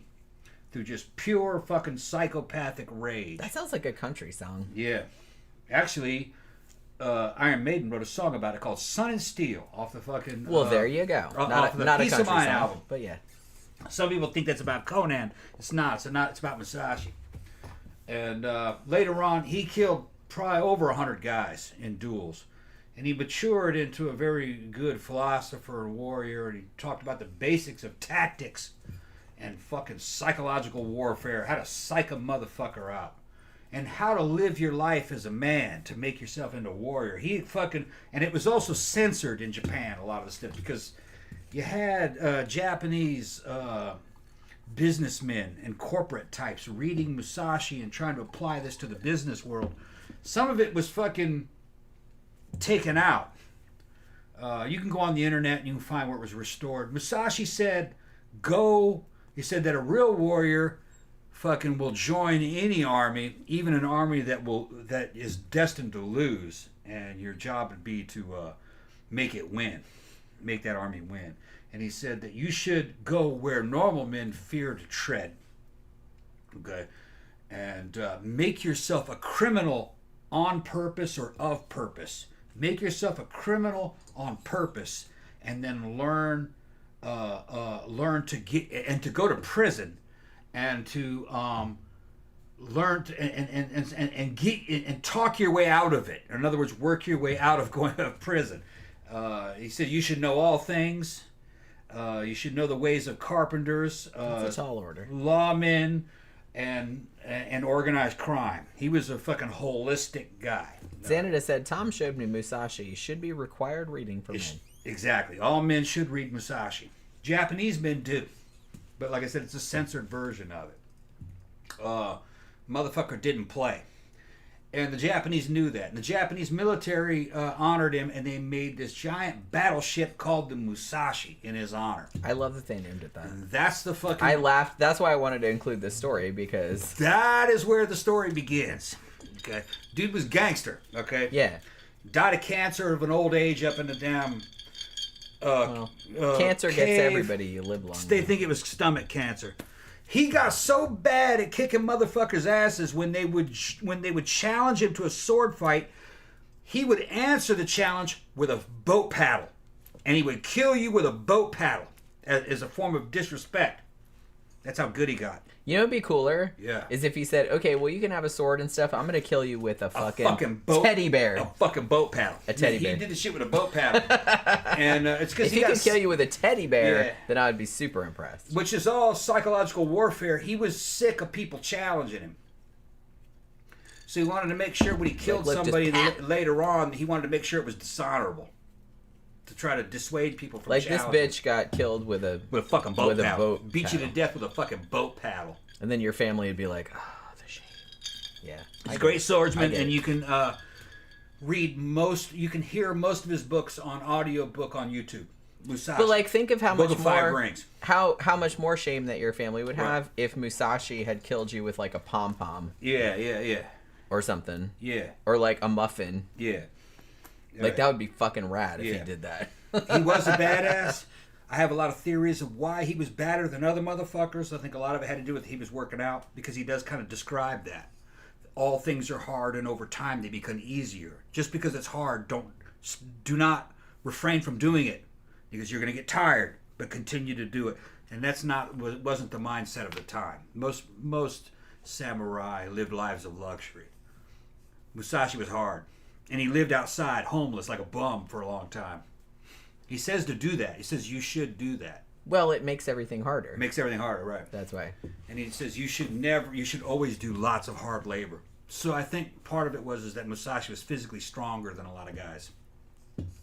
Well, and he was clearly mentally stronger, because right. he's actually choosing to live the hardest way possible. He chose suffering over pleasure. Right. Over and over again. Yeah. So that's how the story starts. They named this damn badass battleship one of the baddest battleships to have ever existed, especially in this era. It was big. Well, it was the biggest one at the time. At the Like, time, this was 1940. They're like, we're going to build the biggest battleship that's ever been built up to that time in Japan. And they name it the Musashi. Now, so not only is this the biggest battleship ever, but they're like, well, it can't be like super badass unless it has all of these fucking like big ass weapons on it too. So it also had a bunch of cannons on it that could actually shoot 18-inch shells about 26 miles. Yeah, and these things weighed a lot. Which is, I think that's some of those good. shells weighed about what a Volkswagen Bug would weigh. Which is crazy. Fucking crazy. It's crazy to me that shit like that like floated. Yeah. That still blows my mind. Displacement. I know. Yeah, I know how it works. Yeah. But I'm still just like, that seems like that shouldn't work. But I know how it does. But it seems like it shouldn't. Also had a bunch of 450 millimeter guns on it. I believe 9 of them. Yeah. So yeah, this was outfitted. Yeah. To the max, and it was like I said, the biggest battleship they'd ever made up to this point. And the Japanese Imperial Navy was probably one of the best navies to ever. In modern times, one of the best navies ever. They were good. They were extremely good. Very well educated. Their guys were well drilled, trained. And so these guys weren't dumbasses. Japan was a great naval power in this era. Yeah, I mean, like I said, the point of the show, I don't want to like cast aspersions on on anyone's military. Mm-hmm. Everybody makes mistakes. Everybody does dumb shit. Everybody fucks up. You know what I mean? So it's just kind of funny to like laugh about it, because the reason that people laugh about these is because it doesn't really happen that often. You know what I mean? But the hilarious thing about this story was that they're like, okay, we have the biggest battleship ever. We called it the Musashi about the, after the biggest badass that ever existed, like in Japan. We put all these big fucking guns on it. It's this massive, and so like, oh my God, this is going to be the best thing ever. Okay, so one thing they apparently did not consider, however, was how much this battleship weighed. So they did the launch, right, into the sea. Now, when they put it out to sea, when they launched it, this battleship displaced 63,000 tons of water and caused a tidal wave, which flooded all the coastal areas of Nagasaki. So it not only capsized all the boats in the harbor when they launched it, but it also flooded all the houses and the stores along the coast of Nagasaki. And the funny thing about it is that nobody knew what was going on, so everybody that like lived there or, ran a shop there or whatever, they all came running out because they're like, why is all this water coming in our fucking house or our place of business? And the Navy was too embarrassed to tell them what had happened, so they were just kind of like, It was just that kind of situation. They didn't really know. Now, I don't think anybody got killed, but obviously there was a lot of property damage because a lot of the houses and shops along the coast were fucked up because they were flooded. And also all the boats in the harbor also capsized. So there was that too. So, like I said, kind of funny. Like, the battleship did go on to, do battleship things, but the funny thing about it was that when it launched, they were just kind of like, oh, oopsie. Yeah. And then, like, they kind of lied about it because they were just kind of embarrassed about it. No, I don't think the Musashi survived the war, though. or was I'm thinking of the Yamato. The Musashi did go down. Is this what we're talking about? How the Musashi went down? Oh, we're not. Okay. Yeah, I'm not really. Yeah, I don't really know what happened to it. It eventually went down. Eventually, yeah. Eventually, I believe it went down fucking from torpedoes, I think. Yeah, I think a lot of them did. Yeah. And if I remember correctly, somebody might be able to drop in the comment section. I believe the Yamato was the sister ship. Excuse me, I believe that the Musashi was the sister ship to the Yamato. I think they were the same ship, mechanically, just named differently. Right. I'm not sure. The Yamato went down too. Yeah. A lot of ships did. They were good ships, though. They were real good in their time, yeah. Yeah, it's just, it sounds funny now. Yeah. But it's like I said, as far as I know, the Musashi, performed admirably, for whatever its duty was and everything like that. But it's just like when they launched it, apparently they didn't really take into consideration how much it weighed because they had never built a battleship of this size before. So when they launched it, it flooded the whole town. Not the whole town. So that's the mishap. Yeah. Okay, all right. Yeah, all right. And capsized all the boats. And it capsized all the boats. Yeah. So big, it drowned the coastline. Yeah. And capsized. Which you'd think they would have thought of. They didn't think about it. They didn't think about it. It could have been propaganda. Might have been our ship is so fucking huge that when we put it into water, the sea level rose. That would be funny. That would be like some good lie. Later on, especially later on, after if it got sunk or something like that. They would come up with some story. It's like, this ship was so badass. It's like, we flooded a whole fucking town with this ship. Yeah, that's how big it was. Yeah. Okay. Because it caused a fucking tidal wave. It did. Yeah. It was a 4-foot tidal wave, but that's still a tidal wave. Yeah. It still flooded the area around there. And like I said, capsized all the boats. Yeah. So yeah. Musashi didn't survive the war. Yeah. Xanada said the Yamato went down. American pilots sunk it. Okay. Did the Musashi go down? I think it did, if I remember correctly. I think all of the big ones were sunk. Thank you, Ian England. Thank you very much. He says Skull. Thank you very much. I'm not sure if I'm pronouncing that correctly. Skull. Probably Skull, yeah. Salute, yeah. Yeah, Xanadu said got destroyed too. All the big ships got destroyed. Yeah, I thought they did. I thought they did. Daniel Rowling said the Philadelphia experiment is the biggest military mishap. Yeah, we did a whole show about that, though. Yeah, a whole I'm not sure that actually happened. It's like, Xanadu said, the Musashi went down. Yeah, I thought it had. Like I said, I just thought it was funny that when it launched, it flooded all the fucking... It flooded everybody. Because it was too big and they didn't think about it. But like I said, you know what I mean. People make mistakes. All right. So the next thing I want to talk about, this is an American story. Now this, I don't know if Tom knows about this, but I had never heard this story before. And this is crazy. So this is from 1943, this story. Like I said, these are in chronological order. And this is about a destroyer called the USS William D. Porter, or the Willie D for short, which is what they called it.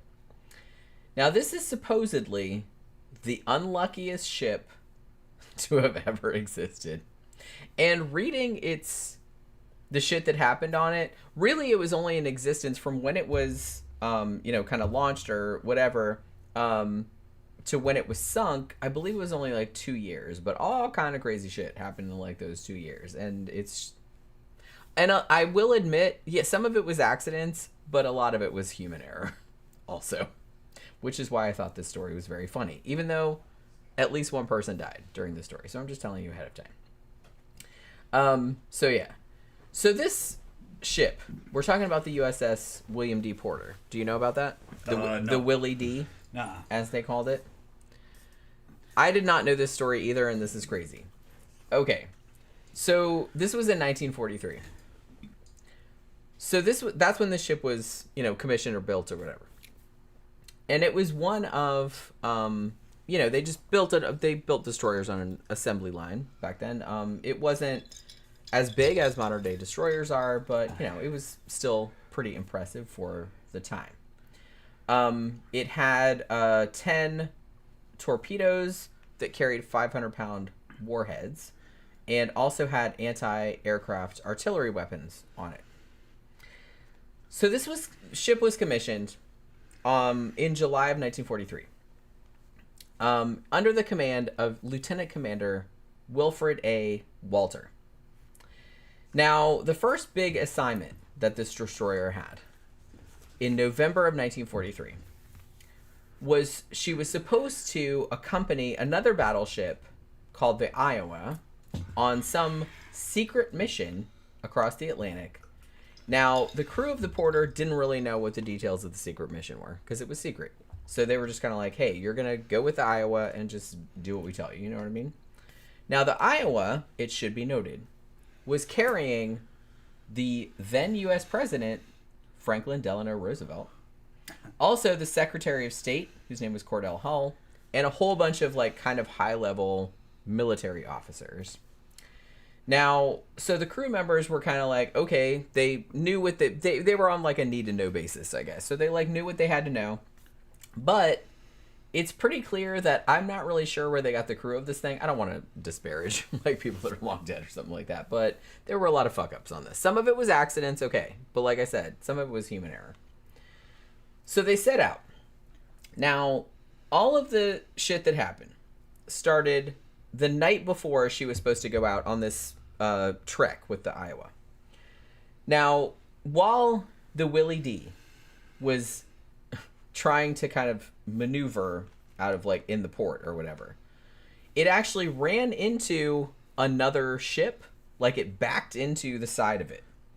And this took down, like the anchor of it, like took down a bunch of other like railings and the captain's gig and all kind of stuff like on the other ship, right?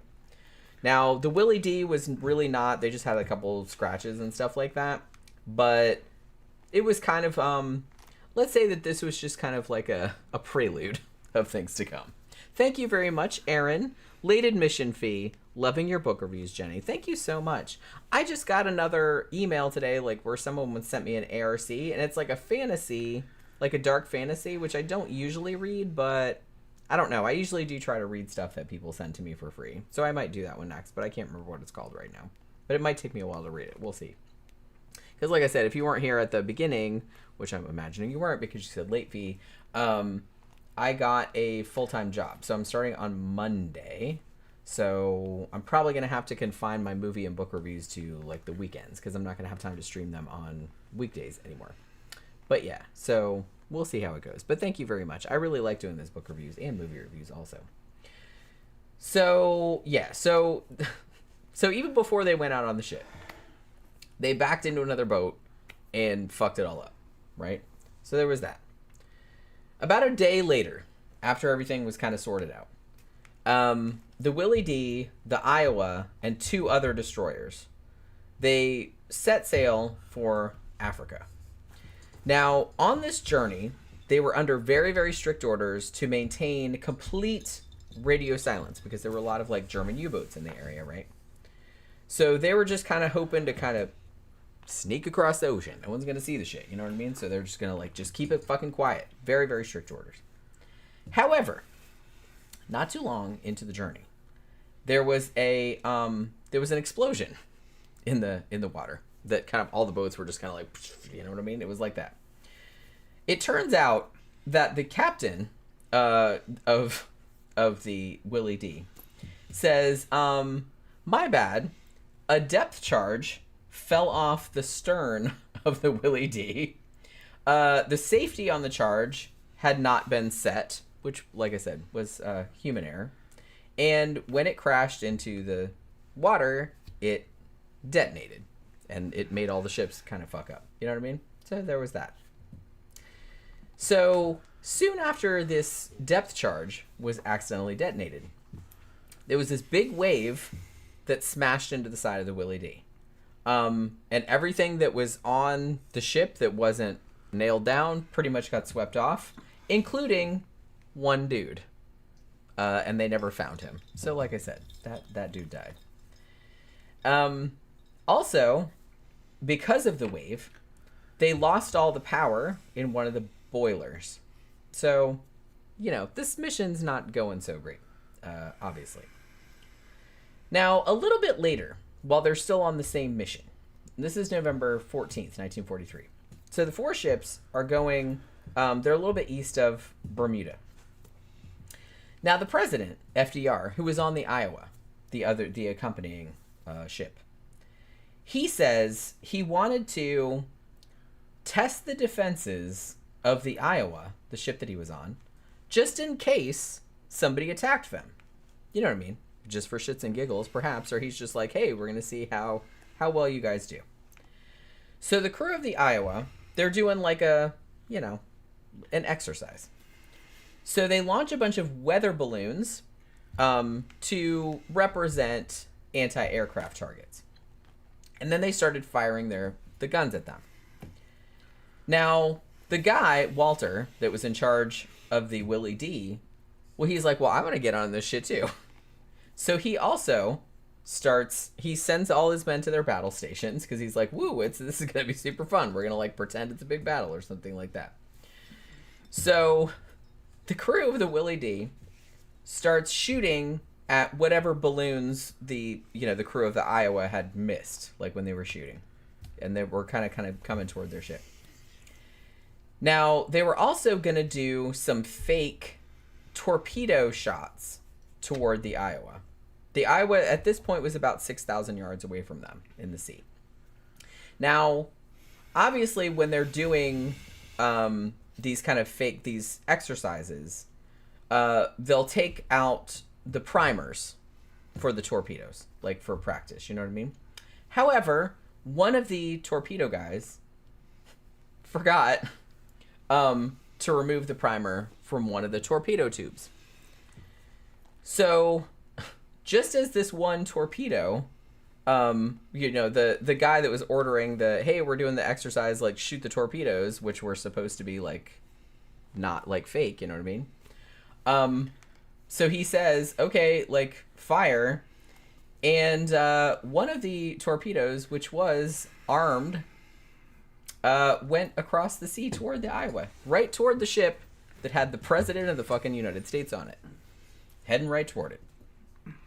Now, apparently, according to a person that was there, like, some stories that were told much later on, the crew of the Willie D were freaking out, as you would, because it was like, holy shit, we just launched a live fucking torpedo at the president of the United States, including several other military higher-ups. So, not great. So they start running around like chickens with their heads cut off, trying to get like orders. Like there's just conflicting orders. They don't know what the fuck is going on. They're just like, okay, well, what are we gonna do? We have to contact the ship, but we had to maintain radio silence, like I said, because of the German U-boats and all that kind of stuff.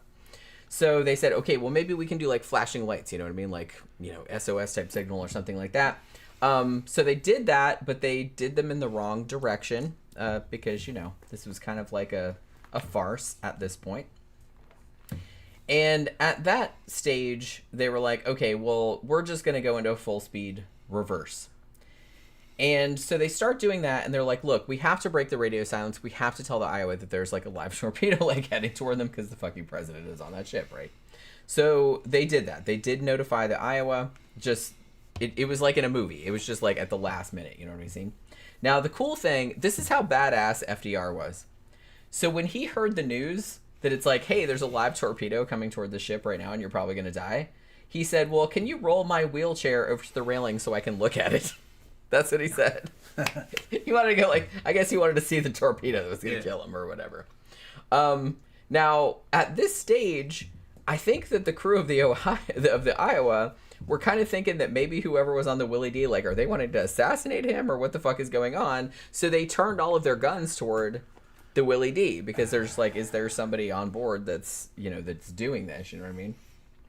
However, happily, the torpedo ended up detonating in the water, like, because there were when the Willie D like sped up and it made like all these waves and everything, the torpedo hit that and it blew up before it got to the ship. So that was kind of lucky.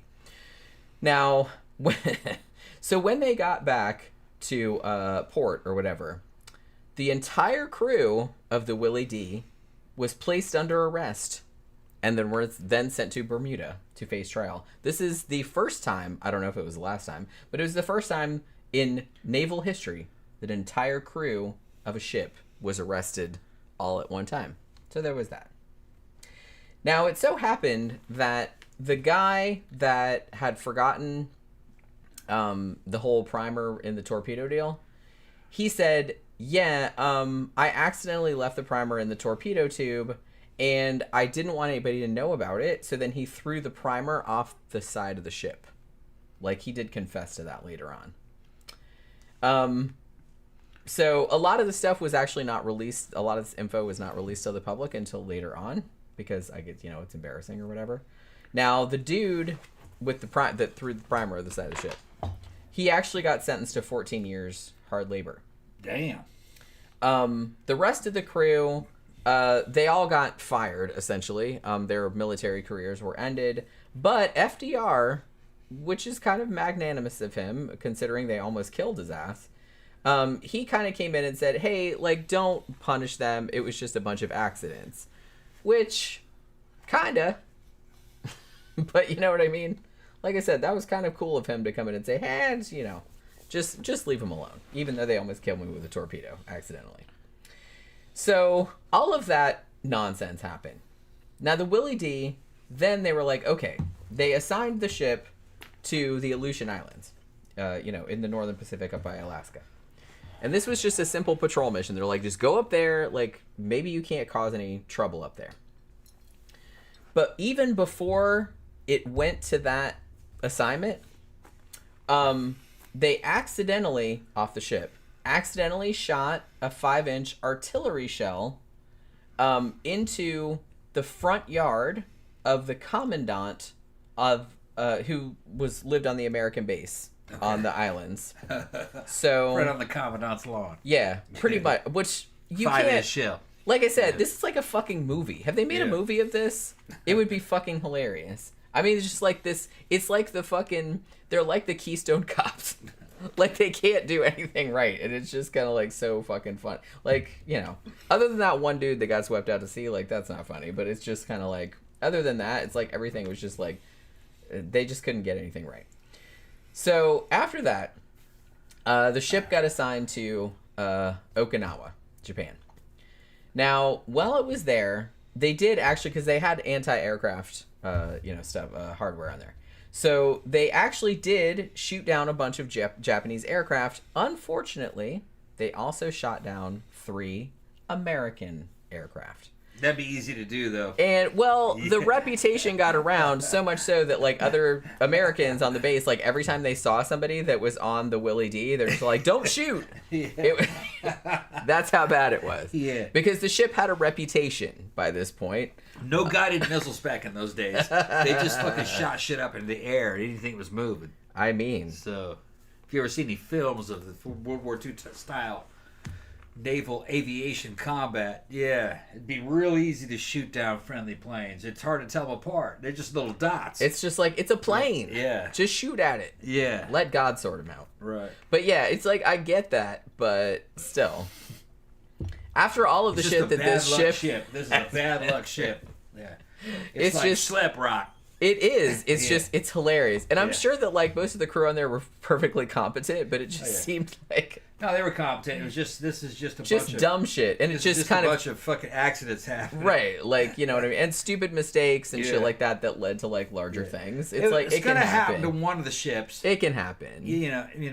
Something like this is gonna happen to one of the ships in your navy. And that just happened to be the one. It had to be the one, right?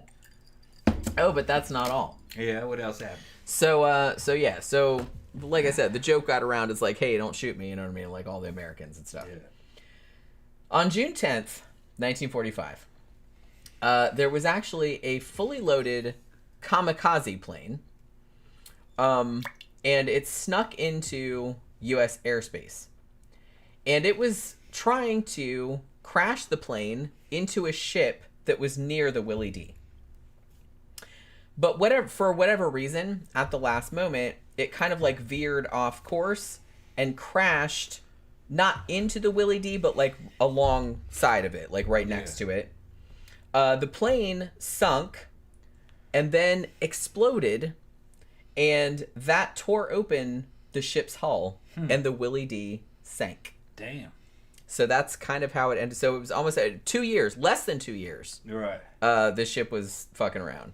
And all of that shit happened in just those short, less than 2 years. I bet you the U.S. Navy has never again christened a ship. Christened a ship after that. It's like, we're not calling it that. No, we're not calling it that. Yeah, the William D. Porter was what it was called, but they called it the Willie D for short. Yeah. It's like, yeah, that name is cursed. We're just like not calling it that.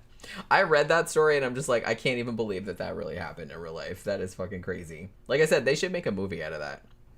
Yeah, Tammy said it was a comedy of errors. That's exactly what it was like. Like I said, other than that one dude that died, which, like I said, that's sad because he just got swept off. But other than that, everything was just kind of a series of close calls and all that kind of shit. Because the thing about it was that when the kamikaze plane like exploded underneath the Willie D and it sank, all of the crew survived. Nobody died. So I guess you could say that was lucky. But yeah, so nobody died during that. So that's good at least. But man, I can't imagine what it would like to be a crew member on that ship. And like, cause like I said, it started getting a reputation like pretty quickly because of all of this crazy fucking shit that happened. All right, so so the next story we're gonna talk about, this is the one that gave us the idea to do this show in the first place. And I don't know if a lot of people know, I didn't know about this until fairly recently, but there was a time, a night in 1961 when 2 atomic bombs fell on North Carolina. Happily, and obviously neither of them detonated, but it did happen. So this was the story that kind of, I think Tom said something about it one night, and I was like, oh yeah, and I looked it up, and I was just like, holy shit, they don't teach you that in history class. So yeah, and that was what gave us the idea to do this. So we're talking about the atomic bombs on North Carolina. Yeah.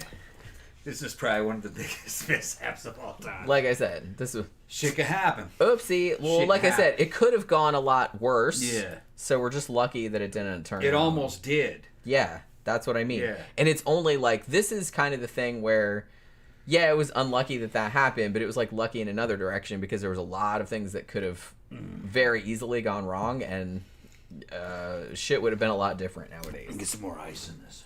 So this happened January 24th, 1961. So there was a Boeing B-52 Stratofortress, and they were doing just a regular routine flight along the coastline of the Carolinas. So North Carolina has a bunch of military bases in the state, so this was, a common thing to happen. Like, they were always kind of like flying around, you know what I mean? Now, on this particular aircraft, there were 8 people. That was the crew. And there were also 2 H-bombs. Hydrogen bombs. This was also fairly common during the era, which, like I said, I think a lot of people didn't know back then. 1961 in North Carolina, you didn't know that there were like planes with H-bombs on them, like flying right over your house all the time. But they were. People didn't know that till later. So what happens? Midway during the flight, this very routine flight, the aircraft had a fuel leak. Now, the pilot who was in command of the aircraft, he tries to, like you would, burn the fuel off before trying to land. He was going to land at a closer, like at Seymour Johnson Air Force Base. That way you're landing with less fuel, so there's less chance of fire. Less chance of exploding or a fire or anything like that. So that's what he was trying to do. But while he was in the midst of doing that, the right wing of the plane failed. And the plane started losing altitude and started like breaking apart, which is bad. If you've never been it's bad when your plane before. Breaks apart. That's always a bad sign. That's a red flag. Yeah. It's like I'm in this thing, I'm flying through the air. There's aerodynamics. Pieces are falling off. Should I be alarmed? Yeah. Yes, you should be alarmed. Yeah, there are aerodynamic properties involving lift, and you're losing your wings. Yeah, bad. You kind of need those. Yeah. Just a pro tip. Yeah. So it starts basically like falling apart. So the crew begin to eject. Now, this one, like I said, sorry to say, some people did die in this one. 5 of the crewmen did successfully eject. They landed safely. Another one ejected, but didn't survive the landing. And 2 of the crew died in the crash. Now, this plane basically broke into pieces. It disintegrated and crashed into the ground. Now, as the main part of the plane, the fuselage, heads toward the ground, I guess because there was centrifugal forces pulling on everything in the plane. So, somehow, the arming mechanisms, the steps for arming the H-bombs on board, there were 2 of them, like I said, they activated. Now, the 2 bombs separated from the plane, and they fell into a field near Goldsboro, North Carolina. Now, the first bomb, it had a parachute on it, and so the parachute opened, and it fell intact. There's actually a picture of it. I used it on one of the on the thumbnail. So it's just like sitting there. The parachute got caught in a tree, so it's just kind of like sitting there in the ground. Now, the bomb's like safe switch was still in the safe position, but the rest of the arming sequence had happened. Yeah, it could have gone off. So they're like, basically this one switch not going off was the only thing that prevented this bomb from detonating. Yeah. In Goldsboro, North Carolina. Was this a gun-type bomb or spherical implosion? Do you know? Oh, I'm not sure. Okay. How that shit usually went, the easiest is probably spherical implosion, where you have 2 nuclear materials, a core and an outer shell, and a bunch of plastic explosives around that. And if the conditions are right, when the fuses tell the plastic explosives to go on, it collapses the outer shell onto the inner core. Critical mass is reached.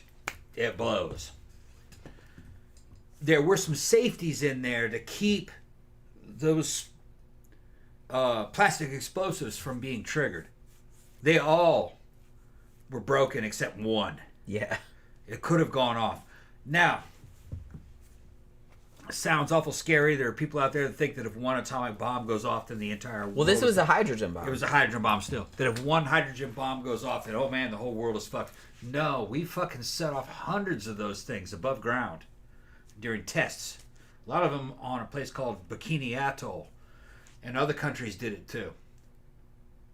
Had it gone off, I don't think there would have been very many casualties. But that's fucking embarrassing. A little. That an atomic or a hydrogen bomb goes off because a plane crash. Because hydrogen bomb is worse than atomic bomb. Yeah.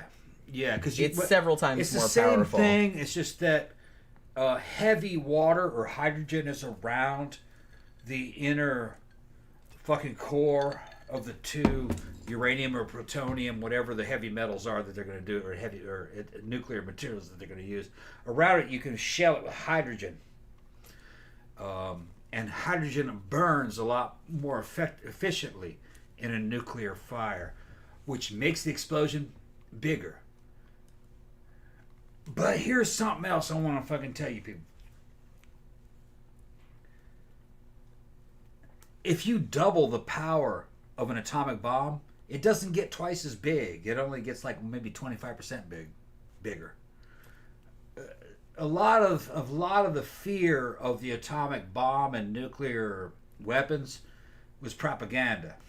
A lot of it was American propaganda to scare the Soviets. Still, not a good idea. You don't want hydrogen bombs going off on friendly ground. No. They're not telling what could happen. I don't even think that needs to be said. Yeah, there is fallout, which is when you have the nuclear fire, if it touches the ground, it breaks the ground up into fucking subatomic particles that go floating through the atmosphere, and they're carcinogens. If you breathe them, it could kill you. It takes time for them to kill you, but you might die. Let's say you get hit at 20, you might die at 50 or 60 of cancer. That was the typical Which is still not fun, you know. Not fun, right. But yeah, this is a big accident. The upside of this story is that because of this, the U.S. Air Force or the U.S. Army Air Corps, was it the Air Corps or the Air Force at this time? Not sure. Not sure. Ended up change in the safety protocols where Well, I would hope so. they wouldn't move these things by air. Because they used to do this all the time. I don't know if you guys know this. This was 1961. Yeah. But this was fairly common. It's 61. It's the Air Force. Right. Okay. Yeah. Then fucking yeah. This was very common. They changed it. They started to move them by rail and by truck. Moving them by air can be risky. Yeah, probably safer. Yeah. Even though it's more likely, like for trains and cars, to be in an accident than a plane, but it's not a high velocity. But it's accident. not right. That's what I mean. It's not the Right. same as like a plane. It's not. Yeah. Going hundreds of miles into the ground. Right. Yeah. You know what I mean? Yeah. Where it's more likely to go off. Yeah. Because The risk with ground transport is hijacking. yeah. I actually knew a guy in the Air Force. His job was to be a member of one of the security teams that would escort nuclear weapons that were being transported. He said above ground. I don't know, man. There are a lot of tunnels underneath Well, the if they United have States. tunnels, you'd think they would utilize those where they could. I have a feeling there are secret tunnels. Just for going. safety reasons. You're right. Which, like I To said, transport I would these things. advocate that if they have that available. I once saw another program on a cable television program, I think it was History Channel, that said that, and one of the commentators said that if you look at the American road map of the surface, he says, it's about like that underground.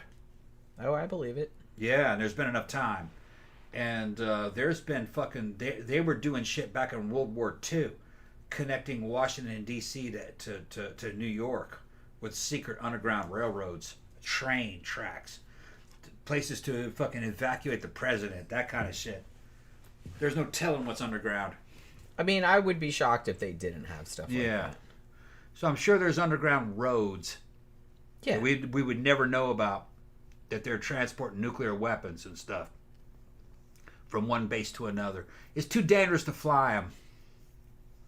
And it's I wouldn't risk it. Even though, Yeah. flying is statistically Yeah. safer than ground transportation, but just the fact of if one plane crashes, that shit's probably going to blow up. It's a huge embarrassment, and the thing is that they're spending taxpayer money. So from their point of view, it's free money.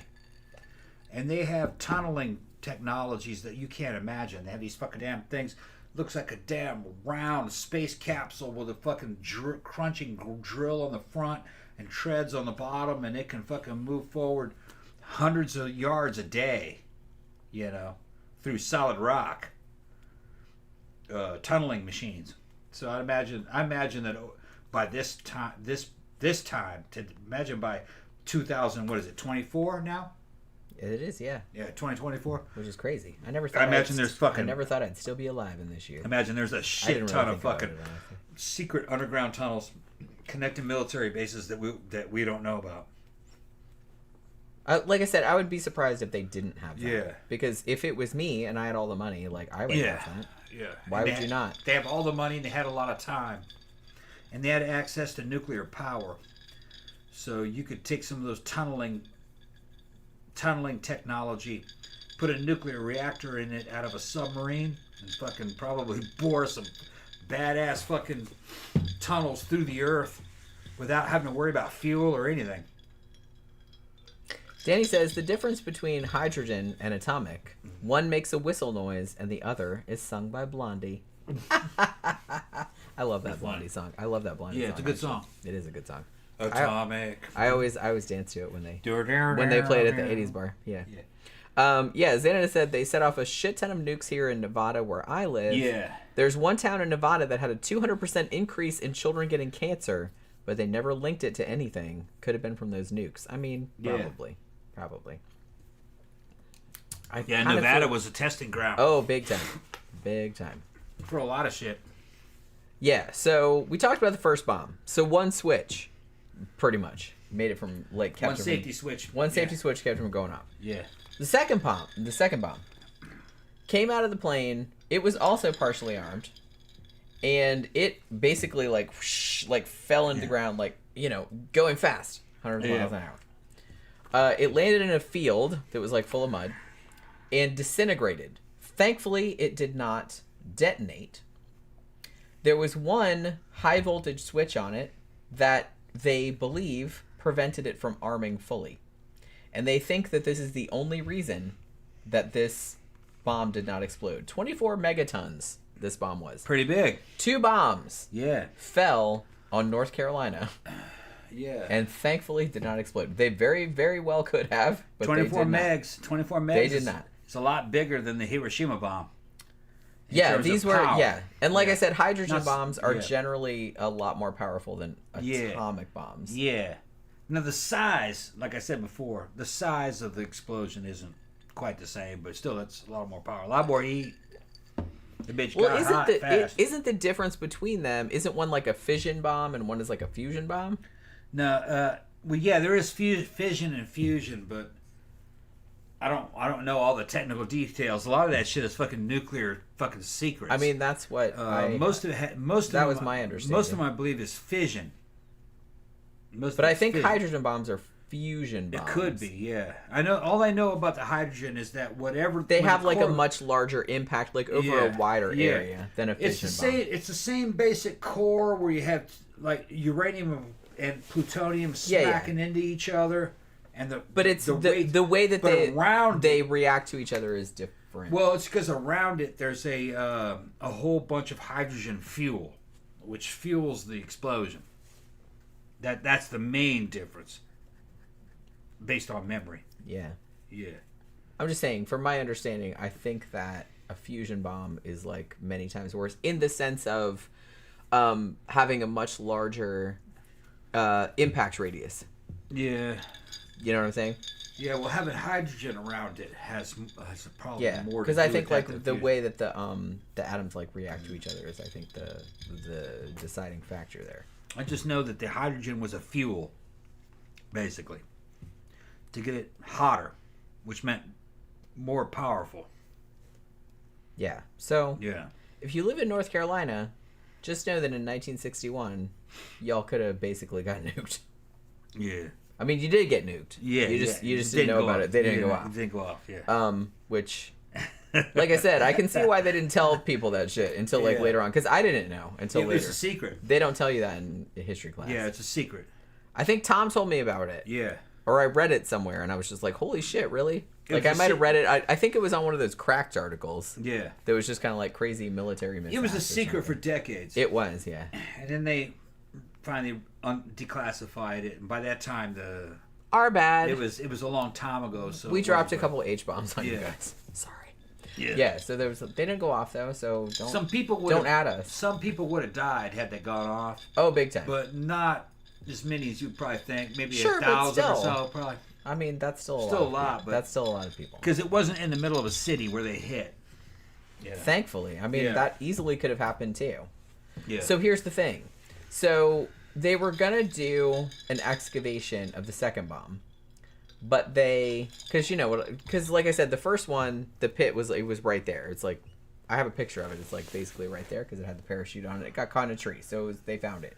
But the second one fell in, like, the mud, and it was going really fast. So it went, like, way down into the mud. They never found it? Yeah, so what happened was... Yeah. There was a bunch of ground flooding, and the crews had to call off the excavation. They did find the core of the bomb. Okay. So they recovered that, needed, yeah. but they never did recover the secondary core, Okay. which had the thermonuclear, that had all the uranium and plutonium. Oh, they never found that, huh? Because that was like way underground, Yeah. and they never could find it. Because it weighed more. Yeah, Yeah. so they never could find that. So it's still there if you live in North Carolina. Yeah, but you wouldn't be able to get it. No, I know. Yeah. But I'm just saying, it's like if you go to that place now, there is Yeah. a sign. They have like a little, those little signs they have like for history, like Yeah. this is a historical site that this and that happened. They do actually have a sign there now that says, "Hey, we dropped some H bombs on you people." Yeah. Like it says that. It says that now. And there's just kind of like trees and dirt, and there's like some kind of discolored grass. Yeah. But if you live in that area, I hate to tell you, but that secondary core, that bitch is still under there. It's still there. But uranium comes out of the earth anyway, so that's not, Sure. they're not worried about that. It's still there. Now, there are nuclear-powered submarines sitting on the bottom of the ocean with nuclear weapons in them that have fucking sank. But you can't get to them. Yeah. You know, and if you were to go down there today and reclaim those nuclear weapons off those sunken submarines, you wouldn't be able to use them. But you could, because they would be too damaged, too long ago. But you probably could salvage the nuclear materials. You know what I mean? The uranium. Yeah. And probably fashion them into a new bomb. But you got to know what you're doing. Only a nation state or a person with billions of dollars has the tools to make a bomb. The measurements have to be perfect. Don't fuck around with that. And you have to know exactly what you're doing. Don't try to build that shit in your garage. Yeah, no, you couldn't do it in your garage. If there's any problem in the measurements, okay, but if there's any problem at all, what you'll have is it just fizzle. It's called a nuclear fizzle. There's no explosion. It's just that the two masses strike each other, and it just kind of... It does release a bunch of radioactivity, but it's not an explosion. Or it may be an explosion, but a very weak one. I have literally never in my life thought to myself, hey, I should maybe build a bomb. Yeah. I have never... That has never Well, North occurred to Korea me. did that. One of their early nuclear tests was called... was not successful. They said it fizzled, which means it... And it's just a very slight miscalculation in terms science, of bitch. the You masses. You gotta get that shit right. You gotta get it just right. We'll go the rest. It's hard to do. But like, don't do that. I'm just saying. Don't be building bombs. I still can't believe that. And like I said, I think the reason why they didn't tell people about this for a long time, even though it happened in 1961, was because they didn't want people to know that they were routinely flying planes with H-bombs on them over North Carolina, like all the time. All the time. So I think that people would have been like bothered, because I would have been bothered. I don't want some plane with fucking H-bombs on it flying over my house regularly. They could drop that shit right into my roof. I don't want that to happen. So I kind of feel like that's why they didn't want to tell anybody. So I didn't know anything about this until fairly recently. I don't know if it was classified and it was recently declassified, but honestly, I only found out about it very, very recently, like maybe like a year or two ago that happened. So here's another similar case where an American plane that had H-bombs on it crashed, and it actually had 4 nuclear bombs on it. It did not crash in the United States. It actually crashed in Greenland, which, if you are aware, is a friendly country. So that was a whole thing, too. So this was also a B-52. This happened in 1968, also in January. So I don't know if Tom knows about this one. The B-52 that crashed in Greenland with 4 nuclear bombs on it. Yeah, I vaguely also remember. 4 H-bombs. Yeah, I vaguely. So it's a similar kind of case, although this worked out a lot worse. So not a lot worse, but worse. So this happened in 1968. So this was an American, again, a B-52G Stratofortress. It was a bomber. It had 4 nuclear bombs on it. Now, the bomber, the call sign was Hobo 28. The plane crashed into Greenland, into a fjord, actually, the Wolstenholme Fjord, which is in the northwest corner of Greenland. Now, this area is part of Denmark. So the Danes, who are an ally of the United States, were like not amused, which we'll get into. So this bomber, HOBO or Hobo 28, what had happened? Here's why it crashed, and this is why this is a military mishap. Human error. So one of the crew members, for whatever reason, I'm sure he had some reason, but he stuffed a bunch of seat cushions in front of a heating vent. I don't know why. And not surprisingly, they caught fire. Got too hot. Yeah, I don't know why he did that. I don't know if he wasn't thinking about it, or he didn't know that was a heat vent, or I don't know what the problem was. He's Trying like, to get oh, comfortable. it's too hot in here. I'm gonna block off the Maybe he thought he could block it off. heating vent. Yeah. And with something super flammable. I mean, even I know better than that. Come on.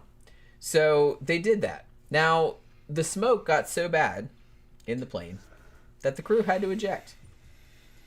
Now, so 6 of the 7 crew members ejected and parachuted out safely. The 7th one, sorry to say, did not make it. The plane crashed into the fjord.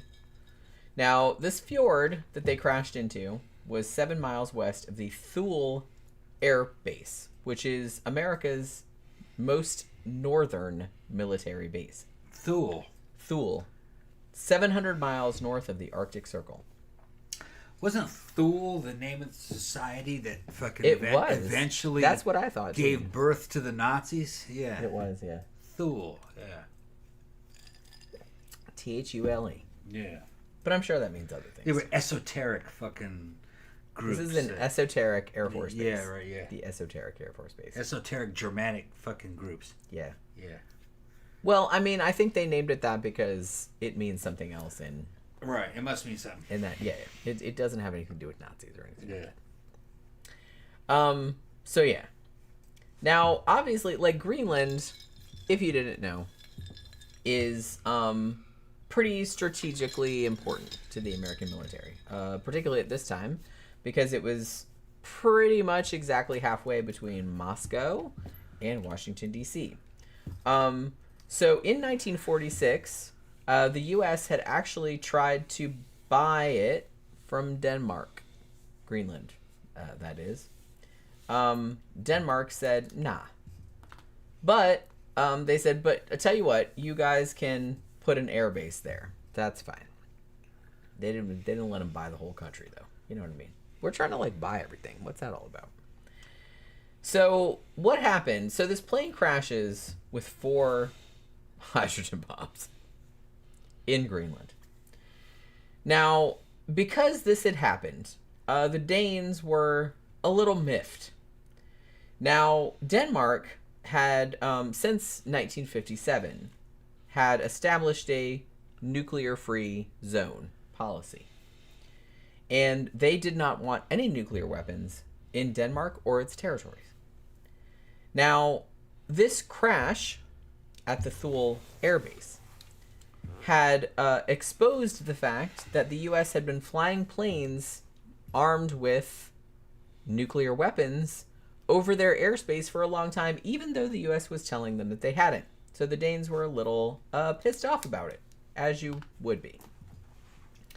And the fact that this plane had crashed into a fjord and some of the bombs had broken apart had actually like caused radioactive contamination in the area. So they were, again, a little pissed off about it. Because what happened was that when the plane crashed, there was a fire and the weapons had broken open and like released all the radioactive shit.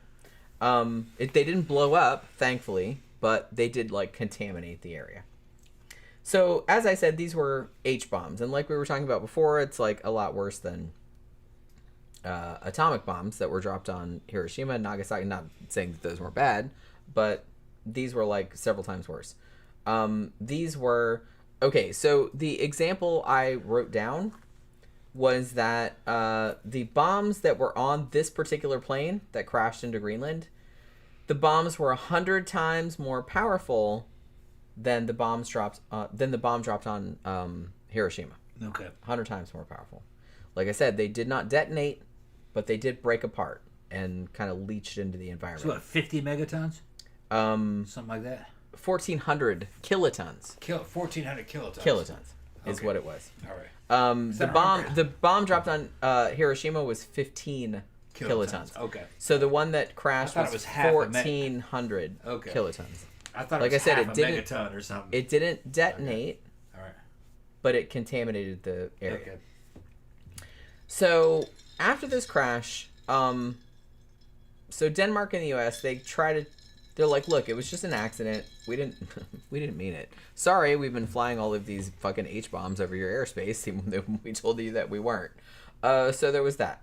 So the Danes were a little pissed about that, but they said, okay, well, we're going to like talk to you about it. So how do you want to deal with this situation? Now, the U.S. says, well, let's just let the shit like sink into the fjord and just stay there.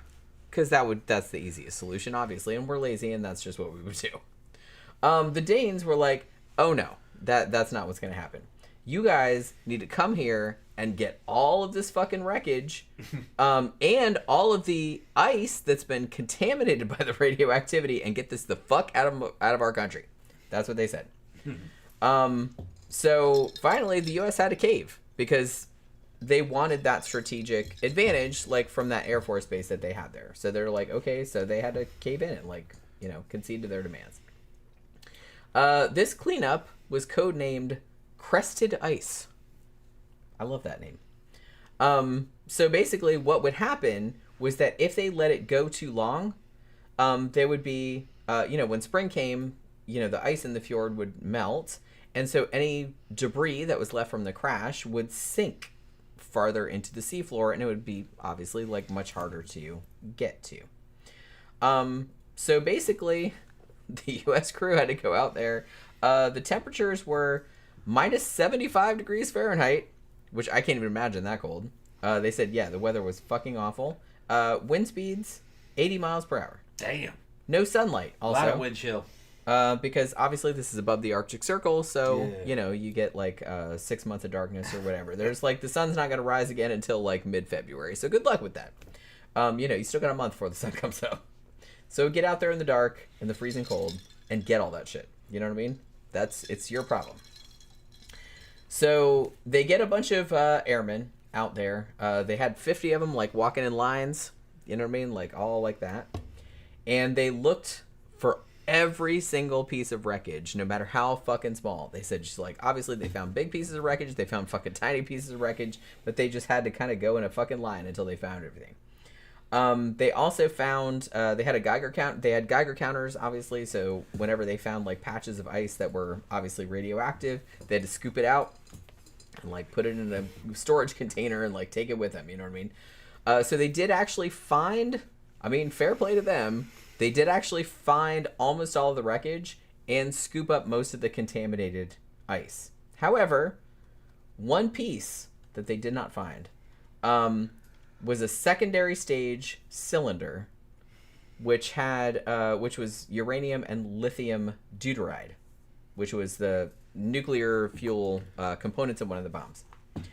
They didn't find it, and they still don't know where it is to this day. It's out there. I dare you to go find it. Yeah, nobody wants to find that. But like I said, to their credit, they did get their asses out there in the freezing cold darkness and find almost all of the wreckage. So good for them. Because the Danes were not having it. Yeah. They're like, look, bitches, you flew this plane with 4 H-bombs over our airspace after we specifically told you not to, and it crashed.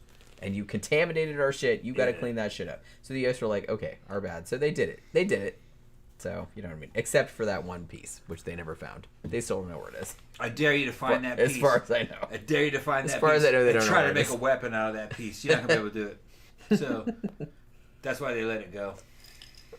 Yeah, they're like, Yeah, Xanada said Thule is the most northern location on ancient Viking maps. Okay.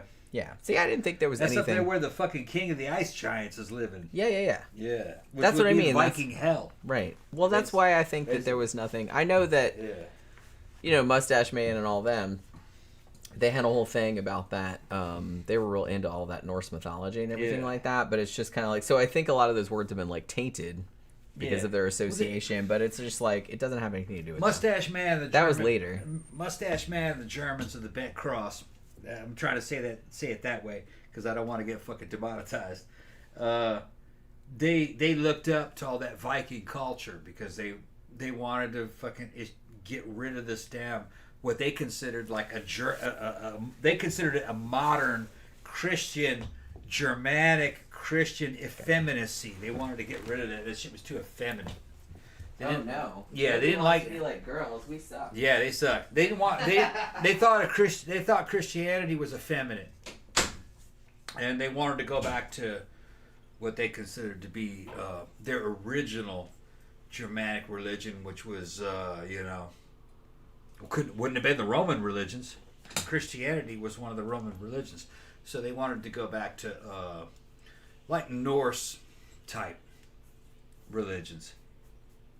Even though if you look at the details of the Norse religions, they're kind of copying Christianity in a way. Even the alphabet was kind of a copy of the Roman alphabet. But yeah, somebody was talking about Vril. Let me go ahead and look in the comment section.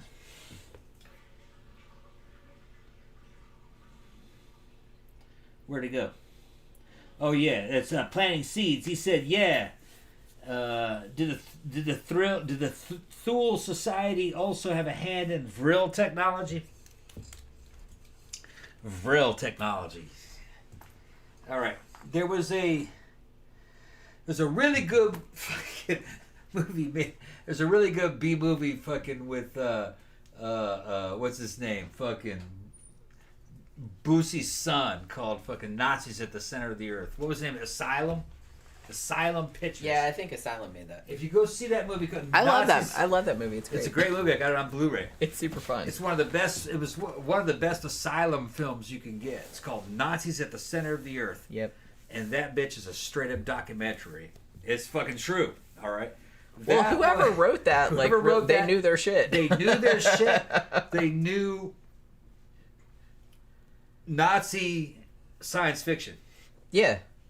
Okay. Which is ripe for movies. I don't really know why more people haven't made movies out of that. The Germans of the Germans of the Back Cross were imaginative. Okay, and they came up with all kind of crazy and stuff. they had their own history, and they had their own fucking science fiction. And really, science fiction not only influenced German National Socialism, it also influenced Russian communism. Okay, it was basically like something out of science fiction. It was something futuristic. Vril technology came from a fucking book that the Germans read a long time ago. I think it was late 1800s, called Vril: The Coming Race. Yeah, they're talking about Vril technology. Or it could be Vril: The Coming Power. And it was about a bunch of subterranean people, kind of like something like Journey to the Center of the Earth, or some of these fucking Freudian. They've been watching like Freudian fucking. Yeah, Fordian. Fordian science. You know, they thought there were these fucking. In the book, there were a subterranean race of people, and they used a technology that was based on Vril. Vril was kind of like chi, or the Force. That's what they're talking Essentially, about. Yeah. And I think some of the people that were like fans of Friedrich Nietzsche and the idea of the will, which is the will is true. In my experience, if I can, I'm an admirer of Friedrich Nietzsche and the concept of the will, which is kind of like where the Force came from and its dark side. That's George Lucas's shit. Okay, actually, he got that from his teacher down at UCLA. His name was Joseph Campbell, and Joseph Campbell is very famous. Joseph Campbell, if you read, there's some really good books that he read, and from that he came up with the idea of the Force out of Star Wars. Okay, and Friedrich Nietzsche and another guy named Arthur Schopenhauer, depends on how you want to pronounce it. I heard Schopenhauer, but some people say Schopenhauer. Those two actually kind of outline the Force and the dark side, and they got it from Buddhism. Okay? This is European Buddhism. One of the things that I'm talking about Vril technology. One of the things we did a show about that a while back. Yeah, we did a show about that back. Well, a long time ago. That was one of the first It's a very complicated subject. It is, yeah. But coming out of Germanic science fiction was the concept of Vril, and then later there was legends of the Nazis making things called Vril saucers. Yeah. Which is a flying saucer powered by Vril. Yeah. It didn't happen. No. It didn't happen. It's just some guys wanted to hoax some books, And they were working on things that were kind of like flying saucers with vertical landing and takeoff aircraft. That would be kind of like the damn fucking, what was that thing called? It would look like a rocket. It landed on its tail and it had ramjets on the end of the fucking, I forgot what that fucking thing is called. Canada says the Bell. We talked about that. We talked about the Bell. There did, probably wasn't a Bell. That's. Did we? I don't know if we did a whole show about that. We might have Right. talked about that on the Vril show, which was one of our very, very earliest That shows. story started to come from people after the war. It sounds cool, though. It sounds cool, but that probably didn't happen. If there was a Bell, they talked about something that had to do with mercury and it glowed blue and it killed people. That's a description of an ion engine. With an ion engine, you need mercury. It does kind of glow blue. It might be dangerous, but I think that the mythos was written around the knowledge of a fucking ion engine. Sure. Satellites do have, some of them do have ion engines to keep them in orbit. It's a very low thrust. It's better in space because it takes a lot of time to get up to fucking velocity.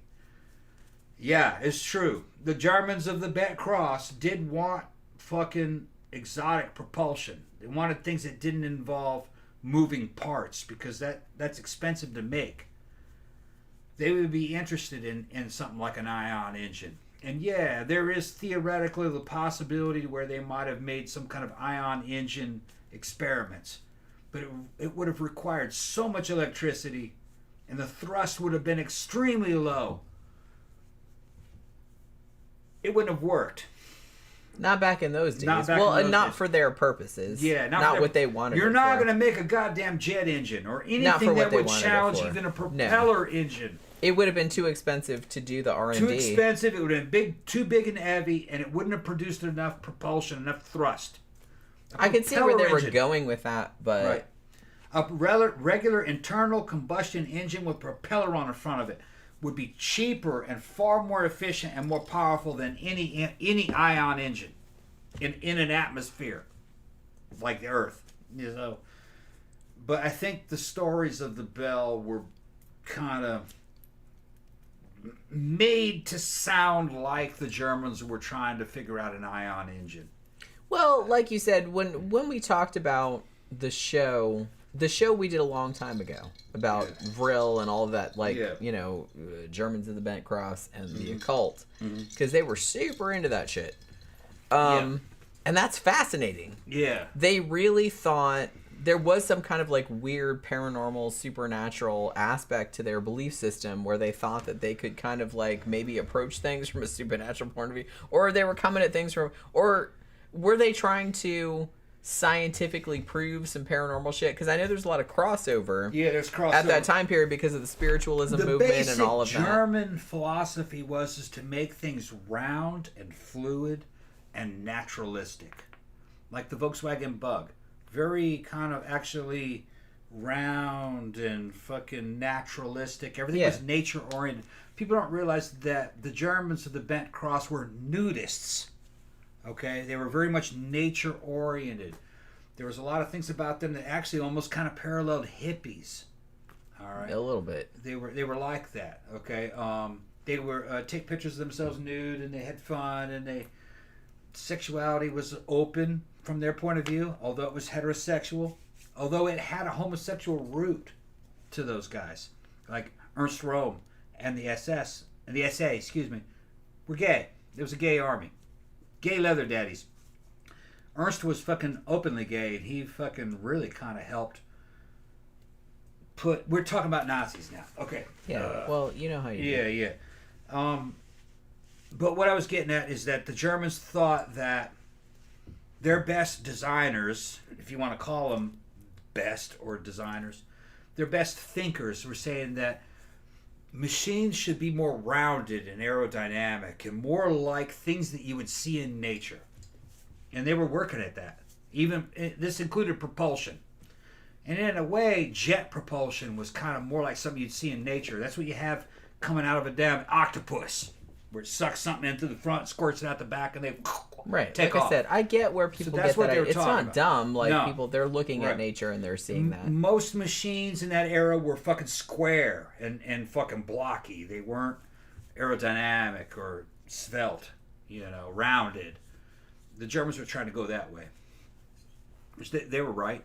Which, like I said, I Right. get that. I Right, get but where they some were of the coming from. extreme crazies thought that there was an underlying energy, kind of like the will, called the vril. Vril. Like something that they read out of a damn science fiction book. Yeah. That you could use that to power See, that's an what aircraft or something. But that never went anywhere. That was just shit on paper. Yeah, And some designers. a lot of that was hypothetical. Hypothetical wishful thinking more than anything else. Yeah, I think they did want that. Some of them really did believe in that. But yeah, Xanada said the book was called The Coming Race. Madame Blavatsky had a big part in all that. Yeah, I think we've talked about her several times. We talked about her on the Vril show. We talked about her on some other shows too. She comes up a lot. Yeah. In anytime you talk about spiritualism or any weird spiritualist movements from the early 20th century, her name's gonna come up. The Germans of the Bet Cross and Uncle Addie and shit like that, they were into paranormal. Oh yeah, They thought there was something to that. Mm-hmm. But so were a lot of other people. A lot of people. It was very much in the zeitgeist. It was at that the time of even in the United States they thought that. I am fascinated with that time period though. Yeah. Like, I love that kind of, like I said, I'm really into the whole idea, particularly in the United States, because it was huge, like, spiritualism movement, like in the early 20th century. Yeah. And all of the seances and all of the mediums and stuff like that. I love all that kind of stuff. It's just like, I don't think any of it's real, obviously. Right. I think all of it was bullshit. But and I love all this stuff about, like, Houdini trying to, like, fucking go into the seances and trying to figure out how they were doing it and shit like that. It's like, I love that kind of shit. I love that shit. Now, we've had Germans who were regulars on the show that have disappeared because one time I said something bad. I guess I said something bad about the Germans. I don't say anything bad about the Germans. The Germans of the Bent Cross were a natural result. They were a reaction to what was happening in Russia with the communists. Every action has an equal and opposite reaction. Well, the thing about it is that you can't... I would never blame all of the Germans for that shit. Right, yeah. One, it was a long time ago. Right. Two, even a lot of Germans at the time were like, They fuck didn't know this. what was going on. Yeah, and some of them... Or they didn't know what was going on. Most of them didn't know what was going on. You know what I mean? It's just that the Soviet Union at that time was a huge threat. There was a German version of communism known as German National Socialism. It ended up killing a lot of their enemies, which those enemies ended up being big players in the United States, and we get the stories that we're going to get. Did they do good? Nah. But neither of them did. Out of those two, they were both evil. Out of those two evils, I'd say the Russians were worse. They killed more Jews and more innocent people and more of their own people than the Germans ever even thought of. I mean, it's all bad. They're all bad. It's not the Misery Olympics. It's all bad. Yeah, it was all bad. In terms of just sheer numbers, the Russians and the Soviets at that time were fucking far worse than the Germans.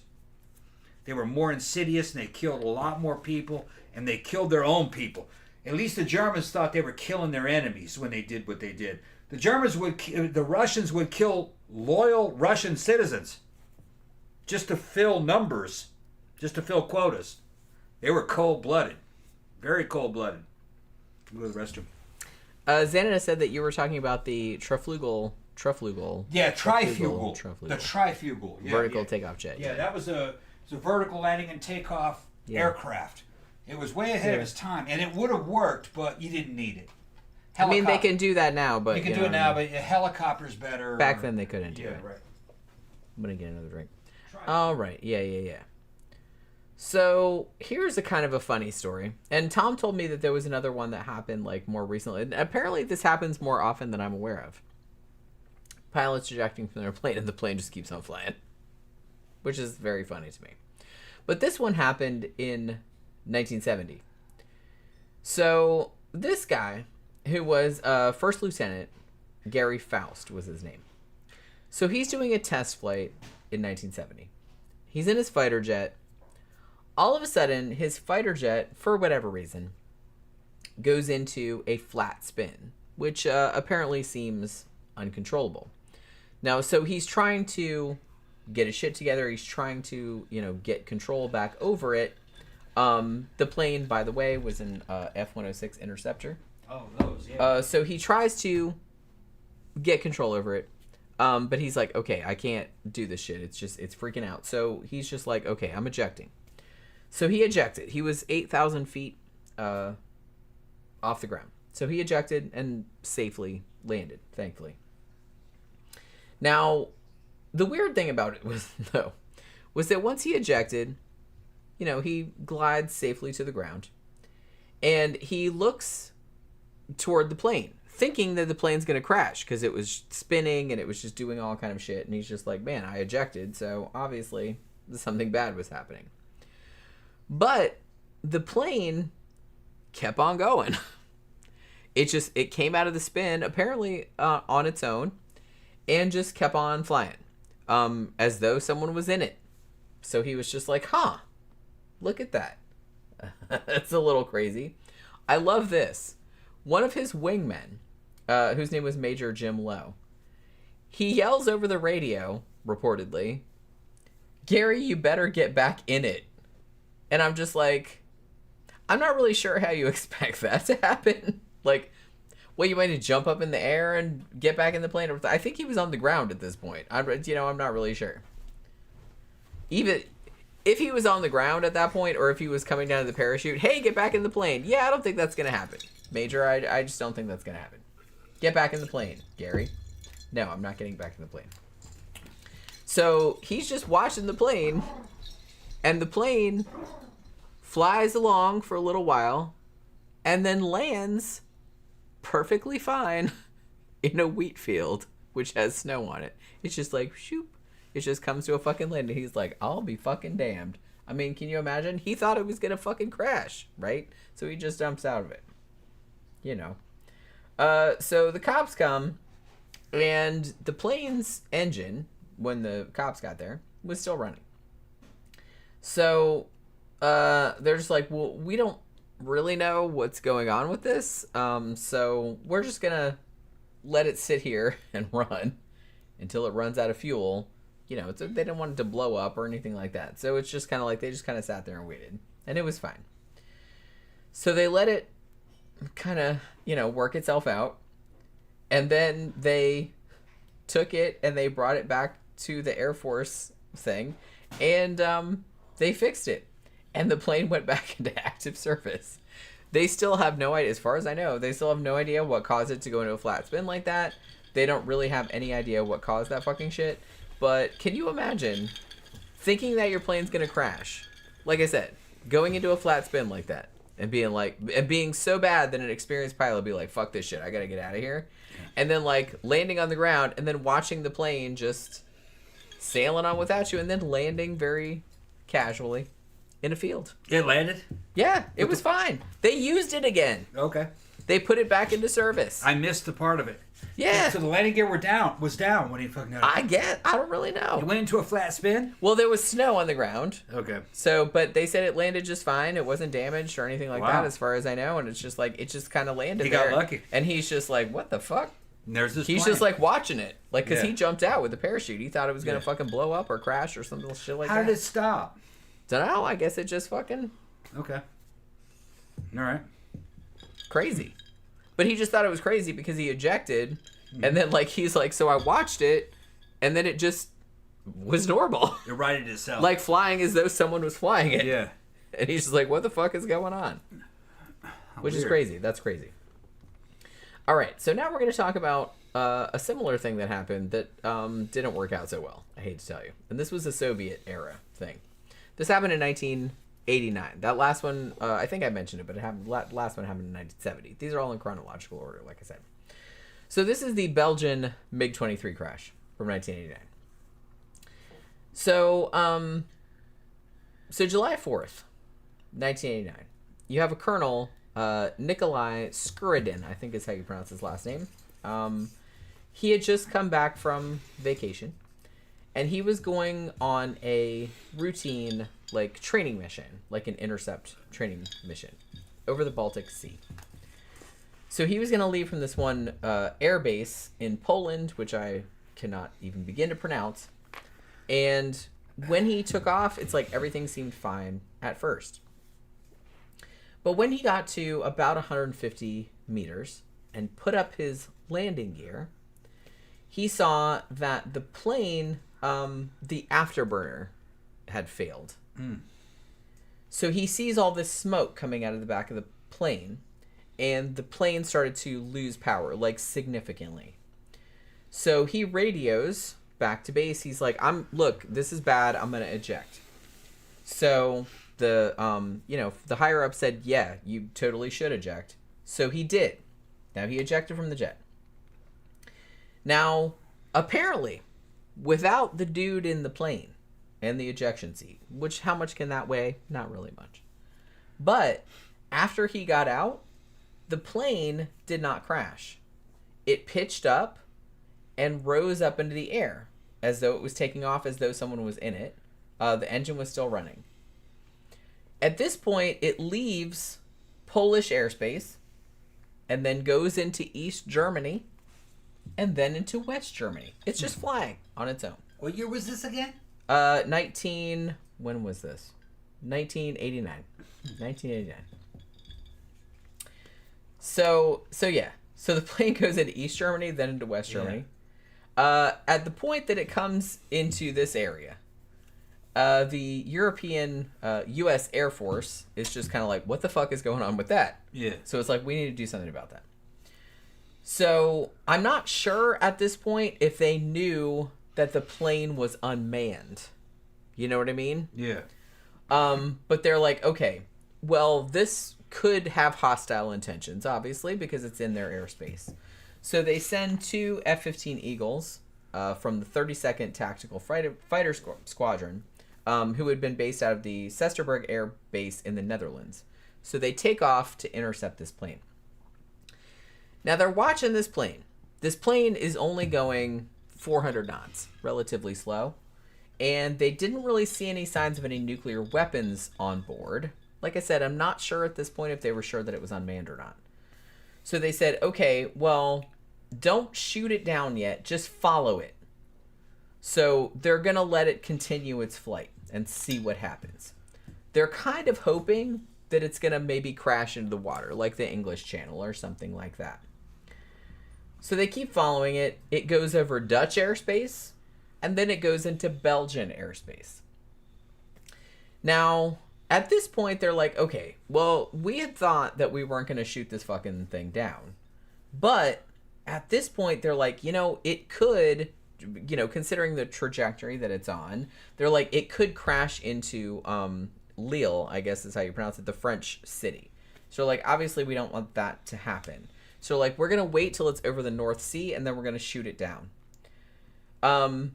But they soon determined that the jet was running out of fuel. So they call the French Air Force, and they're like, what do you guys want to do about this? Because the plane was making a turn toward the south. What ended up happening, sadly, was that the plane had flown on its own for about 600 miles over several countries' airspaces, because the guy had jumped out of it because he thought it was going to crash.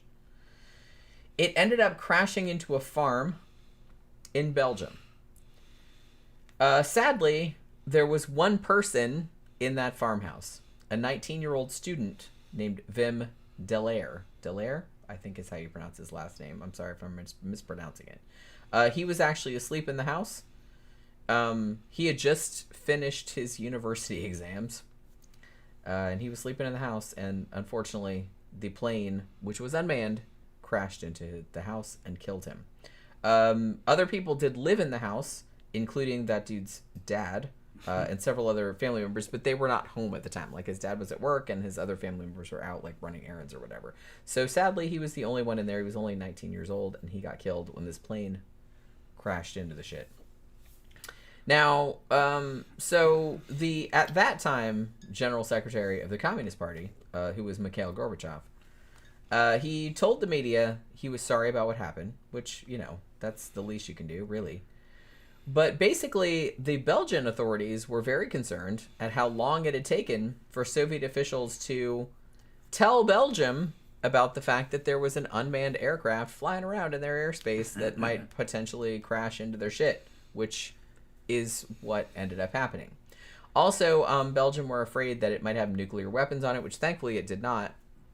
But they didn't know that, so they were just kind of like, yeah, thanks for the apology, but could have told us about some shit before the shit crashed and killed a person. So, you know. So there was like a lot of shit about that then. But That's yeah. actually kind of a long shot that it hits the ground and kills somebody. Yeah, well, like I said, that was very usually. Yeah. Well, because Usually like I hits the said, ground, yeah. it usually just hits the ground or it hits like the water or something like that. Lands Because in the ocean. yeah, there's a lot of people around, but Right. statistically speaking, people constitute like a small. Meteors hit the ground all the time. They do. And they never really hit anything. They never really hit anything. Every Most now of- and then you hear a crazy story about Yeah. like a meteor crashing through somebody's roof and like hitting Yeah, them when they hitting were on the some- couch. Because I have heard one story about that. Yeah. Most of them land out in the ocean. But most of them land in the ocean or like in some empty field or something like that. Because like most people live in kind of, you know, higher density areas. And we live in Florida. We could be fucking sleeping in bed, and then out of the blue, out of nowhere, we fall into a sinkhole. The sinkholes are just You know what? opened I up. worry about that. I worry about falling into a sinkhole or getting struck by lightning Yeah. or getting eaten by an alligator. Sinkholes have happened. They just open up and the whole fucking house. And the whole neighborhood falls in there. Right. It happens all the time. Yeah. Well, especially like if you go through a period where it doesn't rain that much, because Yeah. Florida is right on is right at sea level, and underneath, like if you dig down Florida, it's just sand. Yeah. So it's like there's no, if you know, if you have a drought for a long time, it's like there's no water under there, nothing like that, and so like the ground will start to collapse. Yeah. So I remember when I was growing up, there would often be cases, sometimes not that far away from me, where like a whole bunch of houses would just like fall into a hole like Yeah. suddenly. There was one a couple years back. Me and Jim were thinking about it, where a guy was just sleeping in bed, and out of the blue, while he was asleep, fucking hit that room and the I have whole nightmares fucking about bed that. and everything. I have nightmares Went down about the that. sea. He made it though. He lived. He lived. Yeah. Went down into the ground. Imagine that. You're sleeping and you're like, what the fuck? Like is I said, I going have nightmares about that. The fucking well, earth. like I said, the it's- earth is fucking swallowing you up. right. And that's not crazy. That could happen. Yeah. It Yeah. happens all the time in Florida. So it's just kind of like I said, I'm more worried about Florida specific shit. Sinkholes, because that happens all the time. Alligators. Getting eaten by alligators. Yeah. That could happen. Hurricane. Getting struck by lightning, getting killed by a tornado, Yeah. killed by a hurricane.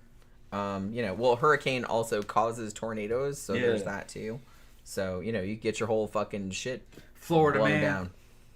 Yeah, you get killed. Florida- You might get your face eaten off by a Florida man. You Florida never know. man could just appear. Yeah. You never know, man. Yeah. Florida man. He does all kind of crazy things. So yeah, it's a dangerous place to live. Now I don't think it's as dangerous as Australia. At least Yeah. they have like great white sharks and poisonous snakes. Well, we have poisonous snakes too, but not as many as Australia. So that's another thing you gotta watch out for. I'm not even worried about snakes. I don't worry about snakes though, Yeah. but they don't kill that many people. But we do have several species of venomous, Coral snakes. not poisonous, Yeah. venomous. Coral venomous snakes usually don't kill you. Coral snakes, Yeah. rattlesnakes, water moccasins. What's Yeah. the other one? There's another one. I don't think Sidewater's There's four. here. There's four. Sidewater? No. No. Water moccasin. Water moccasins.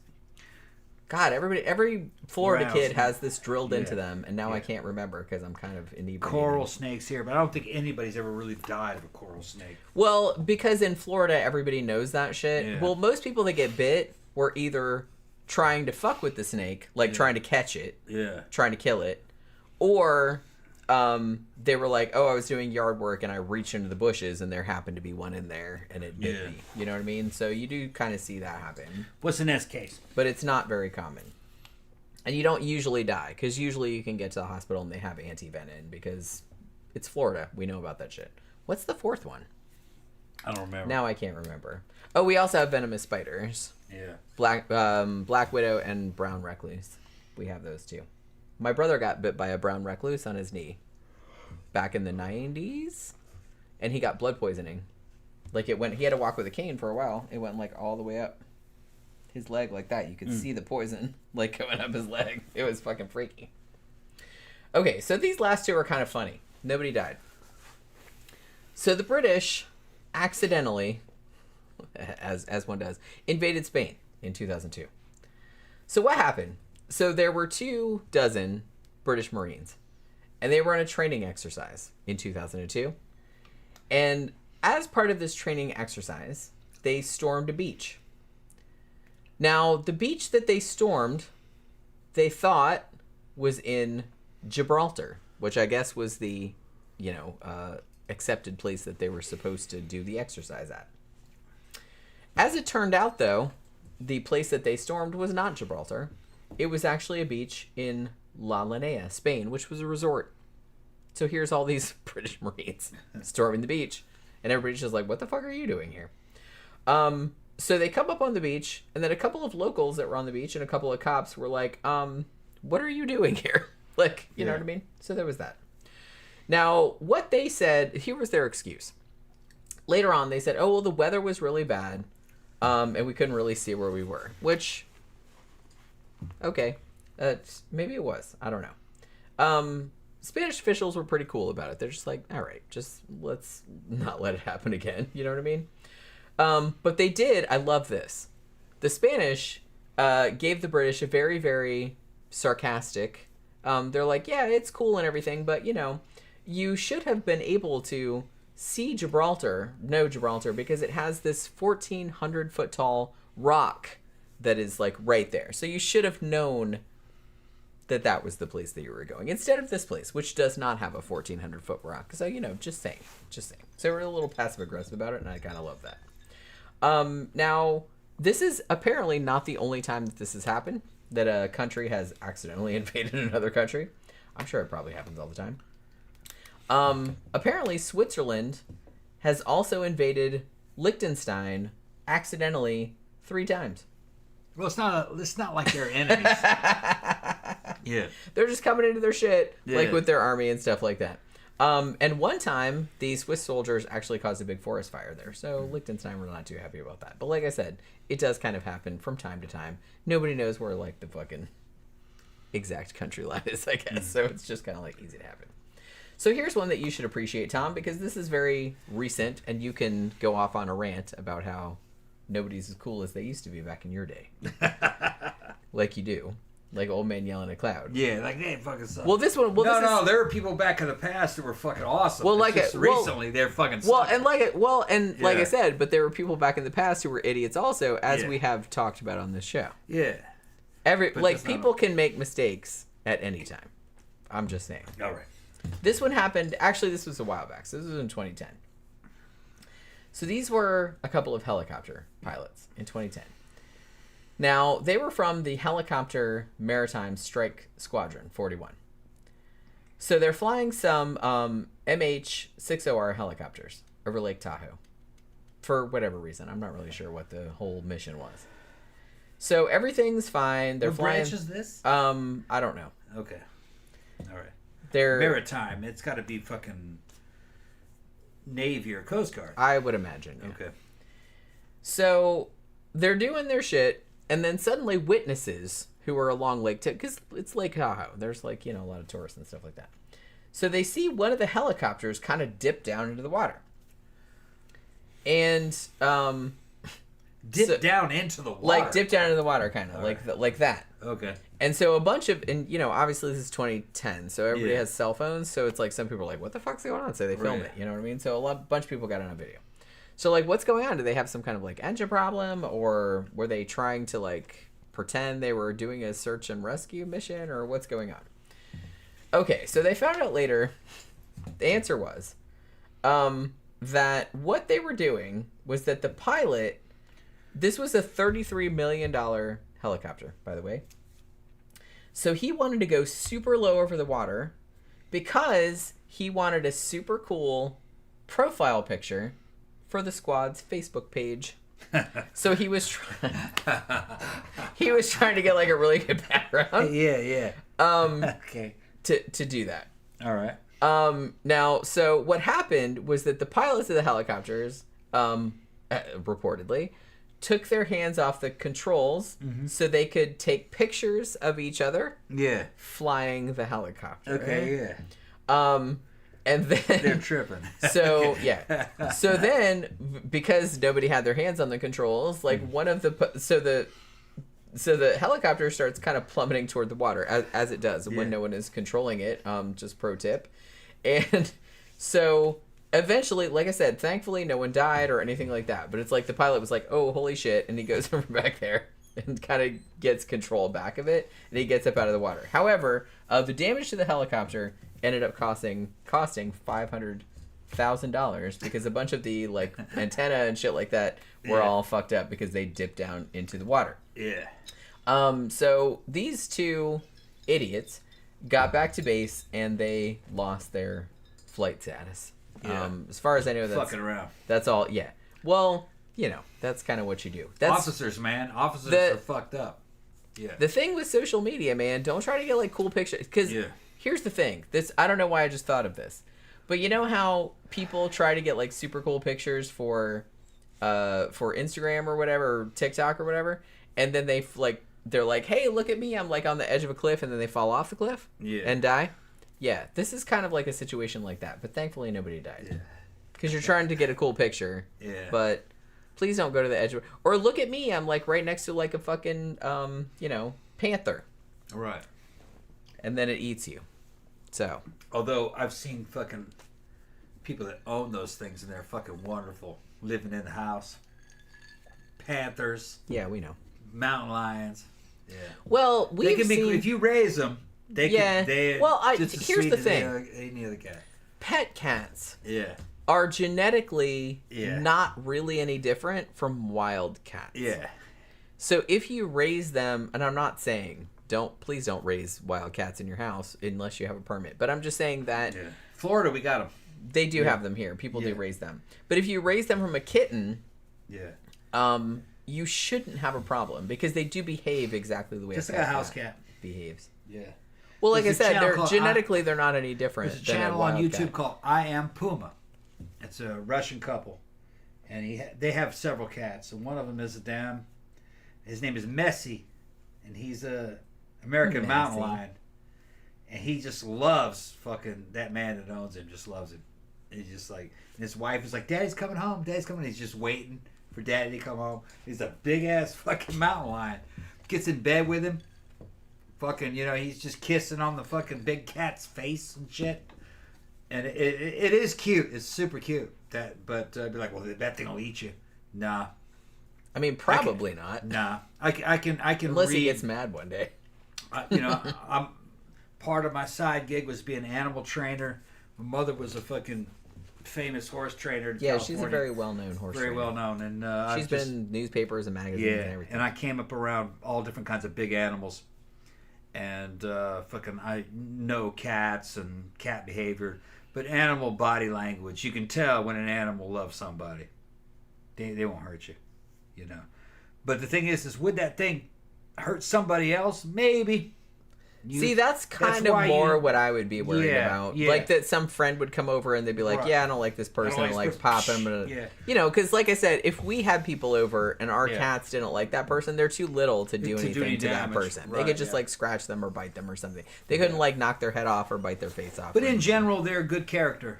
All big cats are good character. And here's something that you should chew on for a while, because I think the United States really should kind of lax some of its laws about big cats as pets. Ancient Romans kept lions and big pets. The rich people kept them in their house. They didn't report anything. Matter of fact, when they put them into the damn arena as like gladiatorial combatants, they weren't very good combatants. They tended to cower and run, and the crowd would boo them. Don't kill those things, because cats are not normally, they're not fighters. They just want to eat, and they grab little things and try to eat them. You got to force a cat to fight. Kind of cruel. Yeah, that's not really their nature. Yeah, it's not really in their nature. But the problem is that if you look at the world and human encroachment into the habitats, especially in Africa, where are those cats going to live? A human encroachment is fucking up their habitat. Do you want them to all go extinct? the best choice for the species of those big cats is to live in a symbiotic fashion with human beings, the way the dogs and the other cats. I mean, if we're gonna take up all the room, then they should move into the house with you. People are like, well, damn. I mean, they eat a lot. They better take some. You better take some responsibility. You better take some responsibility. You're taking their human. They're taking your habitat. Right. Their And, habitat. That's really where the big cats should be. They should be in homes the way dogs are. And yeah, they're big. You got to feed them. But if you take one in your house, you better have the money. And people might be saying like, you're fucking crazy. There's a dude that just lives a few miles from here that has a whole fucking farm filled with He has them. a whole compound. Yeah, right. With a big cement wall around it. Yeah, and he sells them. How many miles? Not even like 5 miles? About 5 miles from here. He It's sells about 5 them, miles from here. but you got to have a license to have one. Well, yeah, you can't just have Yeah, them. most of his clients are He has foreigners. other animals too, not just Yeah. big cats. He has Giraffes other things. and shit. Yeah, he has giraffes and stuff. Yeah, But yeah, he has like a whole compound. yeah. He's He's like Tiger King. He's like Tiger King, but he's pretty famous. Not as I think wasn't he a? I think he was one of the damn Tarzans. I think he might have been. Yeah, I think one of you're the right. Yeah, he might have been. I think he Not Johnny Weissmuller. No, was but it? he's an old man now. Johnny Weissmuller's got to be dead by now, right? I would think that was a long time ago. Yeah. Xanada said MiG-23 is well known for being a piece of shit aircraft, so this isn't surprising. Yeah, I've heard that as well. Xanada said also that you can survive a lightning strike, which some people have, and they've even had like, hey, I can now play the piano, or I can do super math and stuff like that, which is crazy. If I got struck by lightning, it would probably just make you retarded. Yeah, it would probably just make me retarded. I wouldn't get that lucky. Yeah. Said I don't think you can survive a sinkhole. Some people do though. Some people do. Yeah, head dude survived a sinkhole. People he went down have. about 30 feet into the ground with his bed. He was in his bed. Yeah, The I whole mean, house. technically you could. Yeah. Because if the hole was big enough and you were in Yeah. your bed and you had something to like cushion your fall, then you probably could. And they could get you out, you know what I mean? But it's just like, that would be fucking terrifying. That was the one about 7-8 years ago, I think. Yeah. His whole. It happens a lot, like in Florida, though. It wasn't a whole house. It was his bedroom. Yeah. And he was in it. But I've seen it where it happened, like, I don't know about a whole neighborhood, but I've seen, like, several houses, like 4 or 5 houses, like, in one, like, thing, like, go down. I remember seeing the helicopter shot of that house. Yeah. Part of it was down in that sinkhole. It's terrifying. Yeah. Like I said, so that could happen in Florida. Yeah. When you're least expecting it. Yeah. If you didn't need something else to worry about. He was very lucky. Like, you might just fall in a hole randomly. That's like, you know. It's not just that it's like, oh, I went outside and there was an alligator in my pool and he ate me. Right. But or he bit my leg off or whatever. But it's like you might just fall in a hole. You know, it happens. Xanada said, I used to worry about black widows being in the desert, but I see them all the time. They don't ever bother anyone. Never heard of someone getting bitten by one. I've never heard of anybody being bitten by a black widow. Like I said, my brother got bitten by a brown recluse. But that wasn't in a house. That was outside. Like, he was out in the woods. Like, you know what I mean? Like, out at on a nature trail or whatever. And he got bitten in the knee, but he didn't know. By a brown recluse. Black widows, I've seen them around, but... I've seen a bunch of them. Just like most animals, they won't fuck with you unless you fuck with them. But It's like any other spider. But the thing about it is that sometimes you fuck with them without meaning to. Yeah. You know what I mean? It's like sometimes they're in your house and like you reach a hand in somewhere and it's in there, or you're outside. Like I said, people that get bitten by snakes in Florida, usually they're trying to catch them. They're trying to catch them. Yeah. Or they're doing gardening and they don't know that the snake is there. So it's like, oh, I stick my hand in the bush and then there's a snake in there and they didn't know. Most snakes, like rattlers and shit, will warn you. Yeah. They don't want to bite. Which is nice of them, I think. Well, venom has a lot of caloric expense. Yeah, they don't want to use it. They don't want to use it up. Just on any random motherfucker. They just is like, look, I'm going to bite you. Yeah. You keep fucking with me. Right. But yeah, they don't want to use all the venom. They just want you to leave them alone. Right. And generally, as long as you leave animals alone, snakes and stuff like that, they will not bite you. But like I said, it does happen accidentally sometimes. It does happen accidentally. Xanada said, you could invade Liechtenstein by going for a walk through the park. That country is so small. Yeah. Yeah. I mean, so you can see, like, Switzerland is just kind of like, oh, oopsie, did we invade your country again? I'm terribly sorry about that. Xanada also says, crashing a helicopter for a profile picture is totally dude logic. Yeah. That's what I thought too. I was like, that is maybe the dudest thing that I've ever heard of. Don't overestimate officers. Commissioned officers, man, they're like civilians, and they just give them a fucking suit. They give them a military suit. It doesn't really mean anything. You just have to have a college degree to become an officer and say, I want to be an officer. When I was in service, even back in the 90s, in the early to mid 90s, they were just getting kicked out like fucking crazy. Our platoon leaders only lasted, on average, about 3 or 4 months before they were kicked out. They sucked, most of them. Now, when you get up to first lieutenant and captain, they're better. But second lieutenants, they're dime a fucking dozen. It's like a private. And they don't go through basic training, as you know it, and they have their own versions of it. They're not tough, though. You don't need them to fight. They're paperwork dudes. Well, they're a lot of it is probably like the corporate equivalent of like middle management. Yeah. Nobody needs those dudes. Yeah. The dudes that you really need are kind of like the middle ranking officers between like first lieutenant and colonel. Those are really the best guys. Some of the generals are good. When you get up to fucking Pentagon generals, then you're back into shitbags. They fucking suck. They're just corporate. Well, the farther that you get from... They may as well be running fucking McDonald's Corporation. They're not military men. Not really. The farther you get from like the actual on-the-ground experience. Right. So I don't want to disparage all officers. They do have some good ones.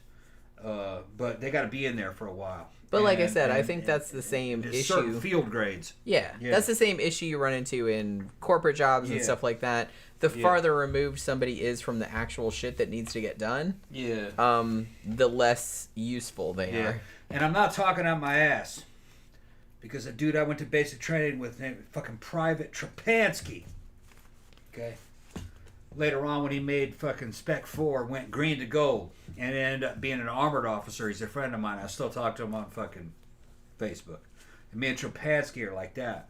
And he was an armored officer. I think it was Second Armor. And told me all about how fucked up the officer corps was. He was good, though. Green to gold, fucking those dudes tend to be fucking good. And chief warrant officers, very good. All right, those are the dudes they're not officers. They're basically enlisted guys who fly helicopters in the Army. That's all they do is fly helicopters or operate heavy equipment. Nobody can tell them what to do because officers don't know they're specialists. They do just that.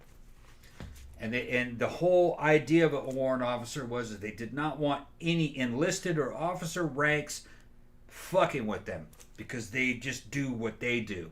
They have their own specialty. Warrant officers are the shit. They tend to be helicopter pilots. Because they had problems back in Vietnam and shit where they'd have a fucking high-ranking fucking officer tell a fucking chopper pilot to do something that was impossible. And he'd try to do it and die. Okay? Kill everybody. You wanted a certain class inside the military ranks that didn't listen to officers. Like, fuck you, you know what you're Well, here's the thing. Everybody that's in charge of people doing a thing should have actually done that thing. Right. Exactly. Because if you haven't actually done that thing and you're telling other people to do that thing, then you don't know what the fuck you're talking about. And that applies across every single... Right. Everything. So that applies across everything. The warrant officer rank was fucking awesome because officers would go to them, look, we want to do this. Can you do that? And he would go, yeah, we can do that. Or no, we can't do that. Okay, then how can we do it then? See, that's the best way to go. We'll do it this way. Yeah. Best way to go about it. That's how. Like I said, that applies across every single job that has ever existed. Right. If somebody is in charge of a bunch of people that are doing a thing, you have to have done that thing. Yeah. And 2 of my uncles are Chief Warrant Officer 3s. That's where they got out. Both of them Task Force 160 Special Operations Aviation. They're brothers. Their last name is Frost. They're now working as helicopter pilots and bodyguards for very rich Saudi royal people. They do a lot of time in Dubai. They live in the Middle East. That's what they do. The warrant officer classes was the way to go. If you wanted to do, they make a shit ton of them, and they're older than me, and they are jacked as fuck. Because Task Force 160 and Delta and all those guys, they were all doing tests and other gear. They were doing good back in those days, back in the 90s when they were good. I don't know what they're like now, probably not as good, but yeah.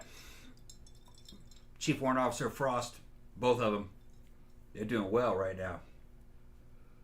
Xanana said, we have scorpions out here, but they typically hide under rocks. I've only seen one. We have scorpions here, too. Yeah. I've seen them in people's houses. I've seen them in people's garages. I've seen them in people's bathrooms under their towels. Yeah. Small ones, like not huge or anything like that, but I have seen them here. Yeah, Tammy said, look what happened to Siegfried and or Roy. Yeah. With the tiger. Yeah, I can say, like I said, you can't. There's a big problem with so-called lion tamers. They're taking lions that they know that are already tame, and they're fucking with them to put on a good show. Yeah, that's a disaster waiting to happen.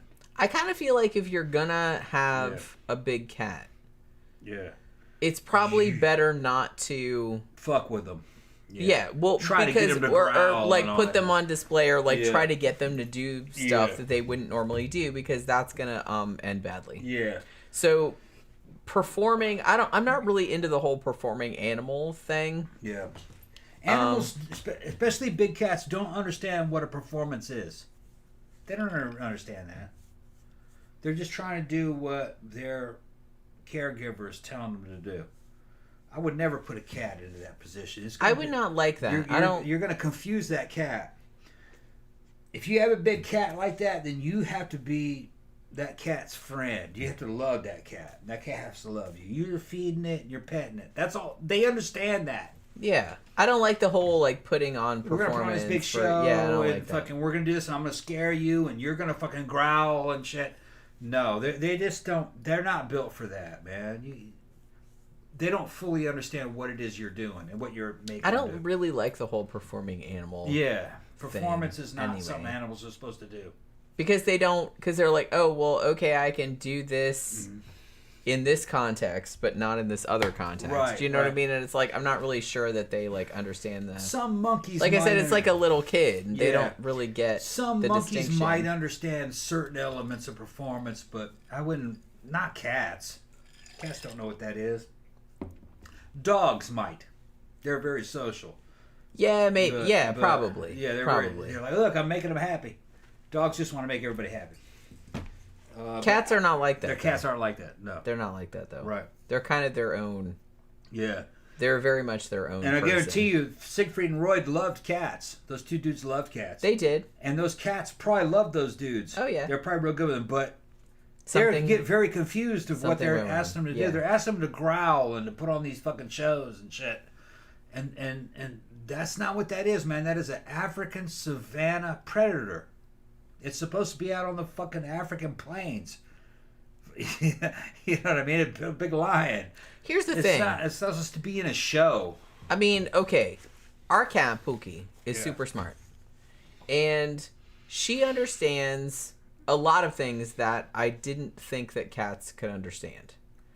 But she still does not understand that you can chew on some things or claw on some things and not on others. Right, yeah. So it's just kind of like when she starts clawing on Tom's boots, Yeah. and Tom yells at her, she looks at him like, what the fuck? Yeah, why not? Why not? Yeah. I can claw on the thing, on the cat Yeah. tree.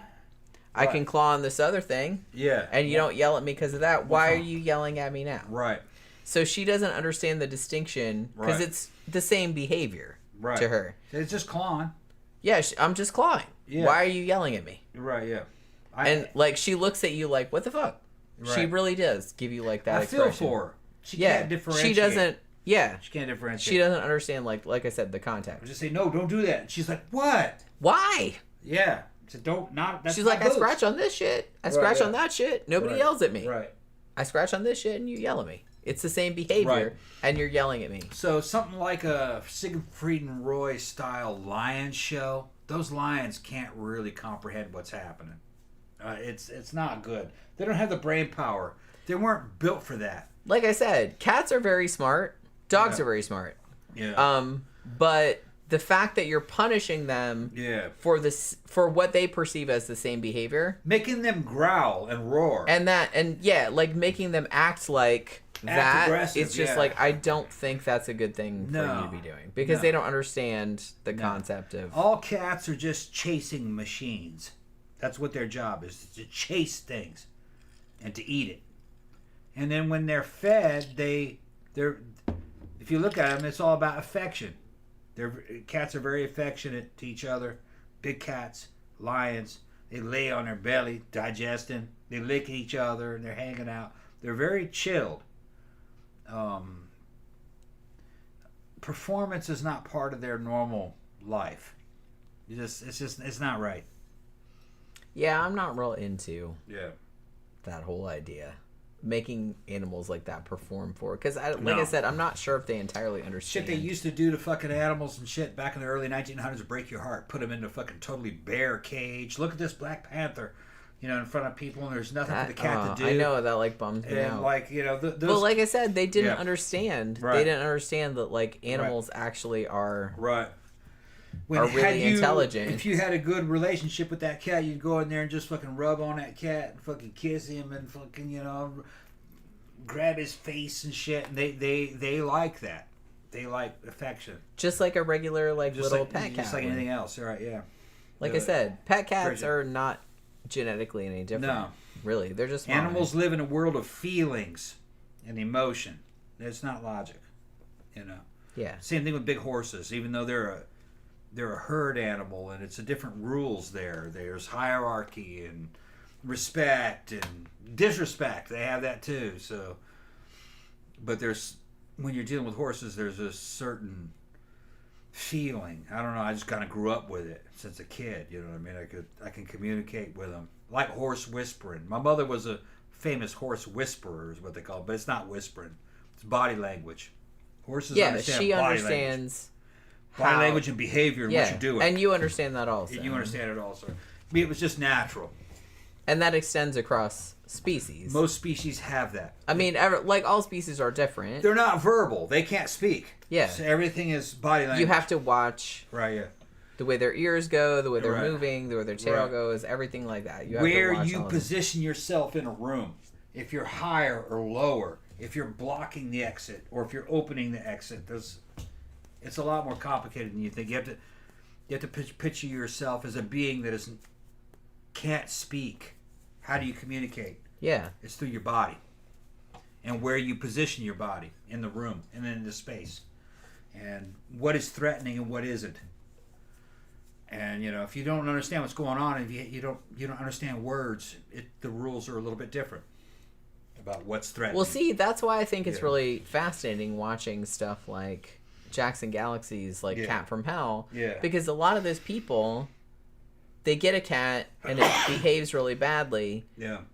But why it's behaving badly is because the people are approaching it in a way that's very threatening to the cat. Yeah. So it's like you can't blame the cat for reacting the way that it does towards them, because it's like it thinks it's under attack, essentially. Right, yeah. So since we got Pookie back in, I think that was 2017, we got her when she was a tiny kitten. And I looked a lot into cat behavior and all this kind of stuff, because I was like, well, I want to be able to raise her in a good way and not, scare her or anything like that. So the way that you come at a cat makes a lot of difference in how they react to you. How you react to the cat is... Because I think a lot of people think that, especially people that are dog people, they don't like cats. They're oh, they're so aloof and they don't really... But cats are not aloof. Not really, no. They're not aloof. They're only aloof if you are. Yeah. If you are very interactive with them, they will be exactly as interactive with them as you are. The default friendly setting for all cats is to lay down. If you lay down next to the cat, then the cats go, oh, okay, this is not a threat. They'll start coming around you. Yeah. Standing up is kind of threatening around a cat. Well, you're big. They don't know you because you're big. You're big. Right. you're big and you're ready for action. But if you just see the cat, you go up and you throw yourself on the ground next to the cat. Yeah, you're like, putting yourself on the same level as yeah. them. You're like Yeah. playing with them, Right. and it's just like It makes sense when you get the fucking mentality. Yeah. Just remember that they can't understand what you're saying. Yeah.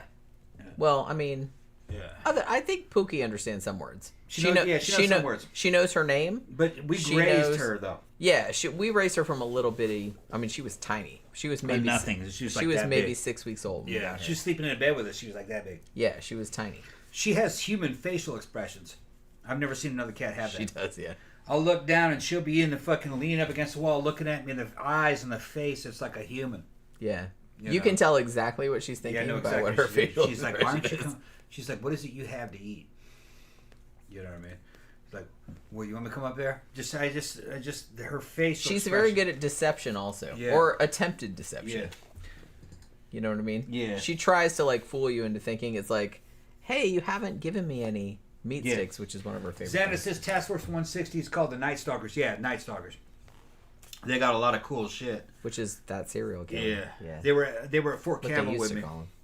So sometimes I'd go over to my fucking aunt's house, who was married to one of the Frost brothers, and that's where I met my other uncle. They were uncles by marriage,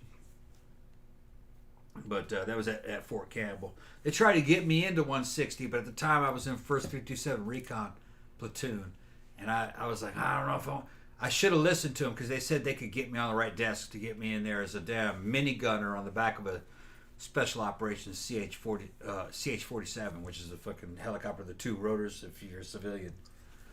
Be a minigunner in the tail. I don't know if I would have liked it. Maybe I would have. I've probably been in a pretty cool job. I kind of feel I like love that's something- flying. Yeah, you would have liked that, I think. Yeah.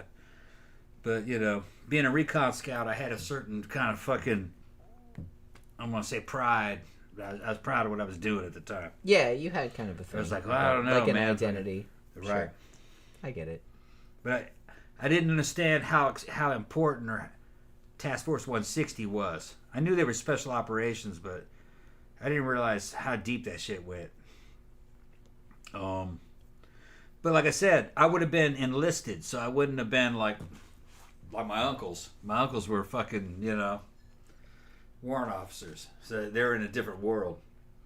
It would have taken a long time to get to that. I don't know what programs I would have had to go through. Yeah, I mean, What kind of hoops I'd have to jump you might through. have like lived a completely different life. You don't know.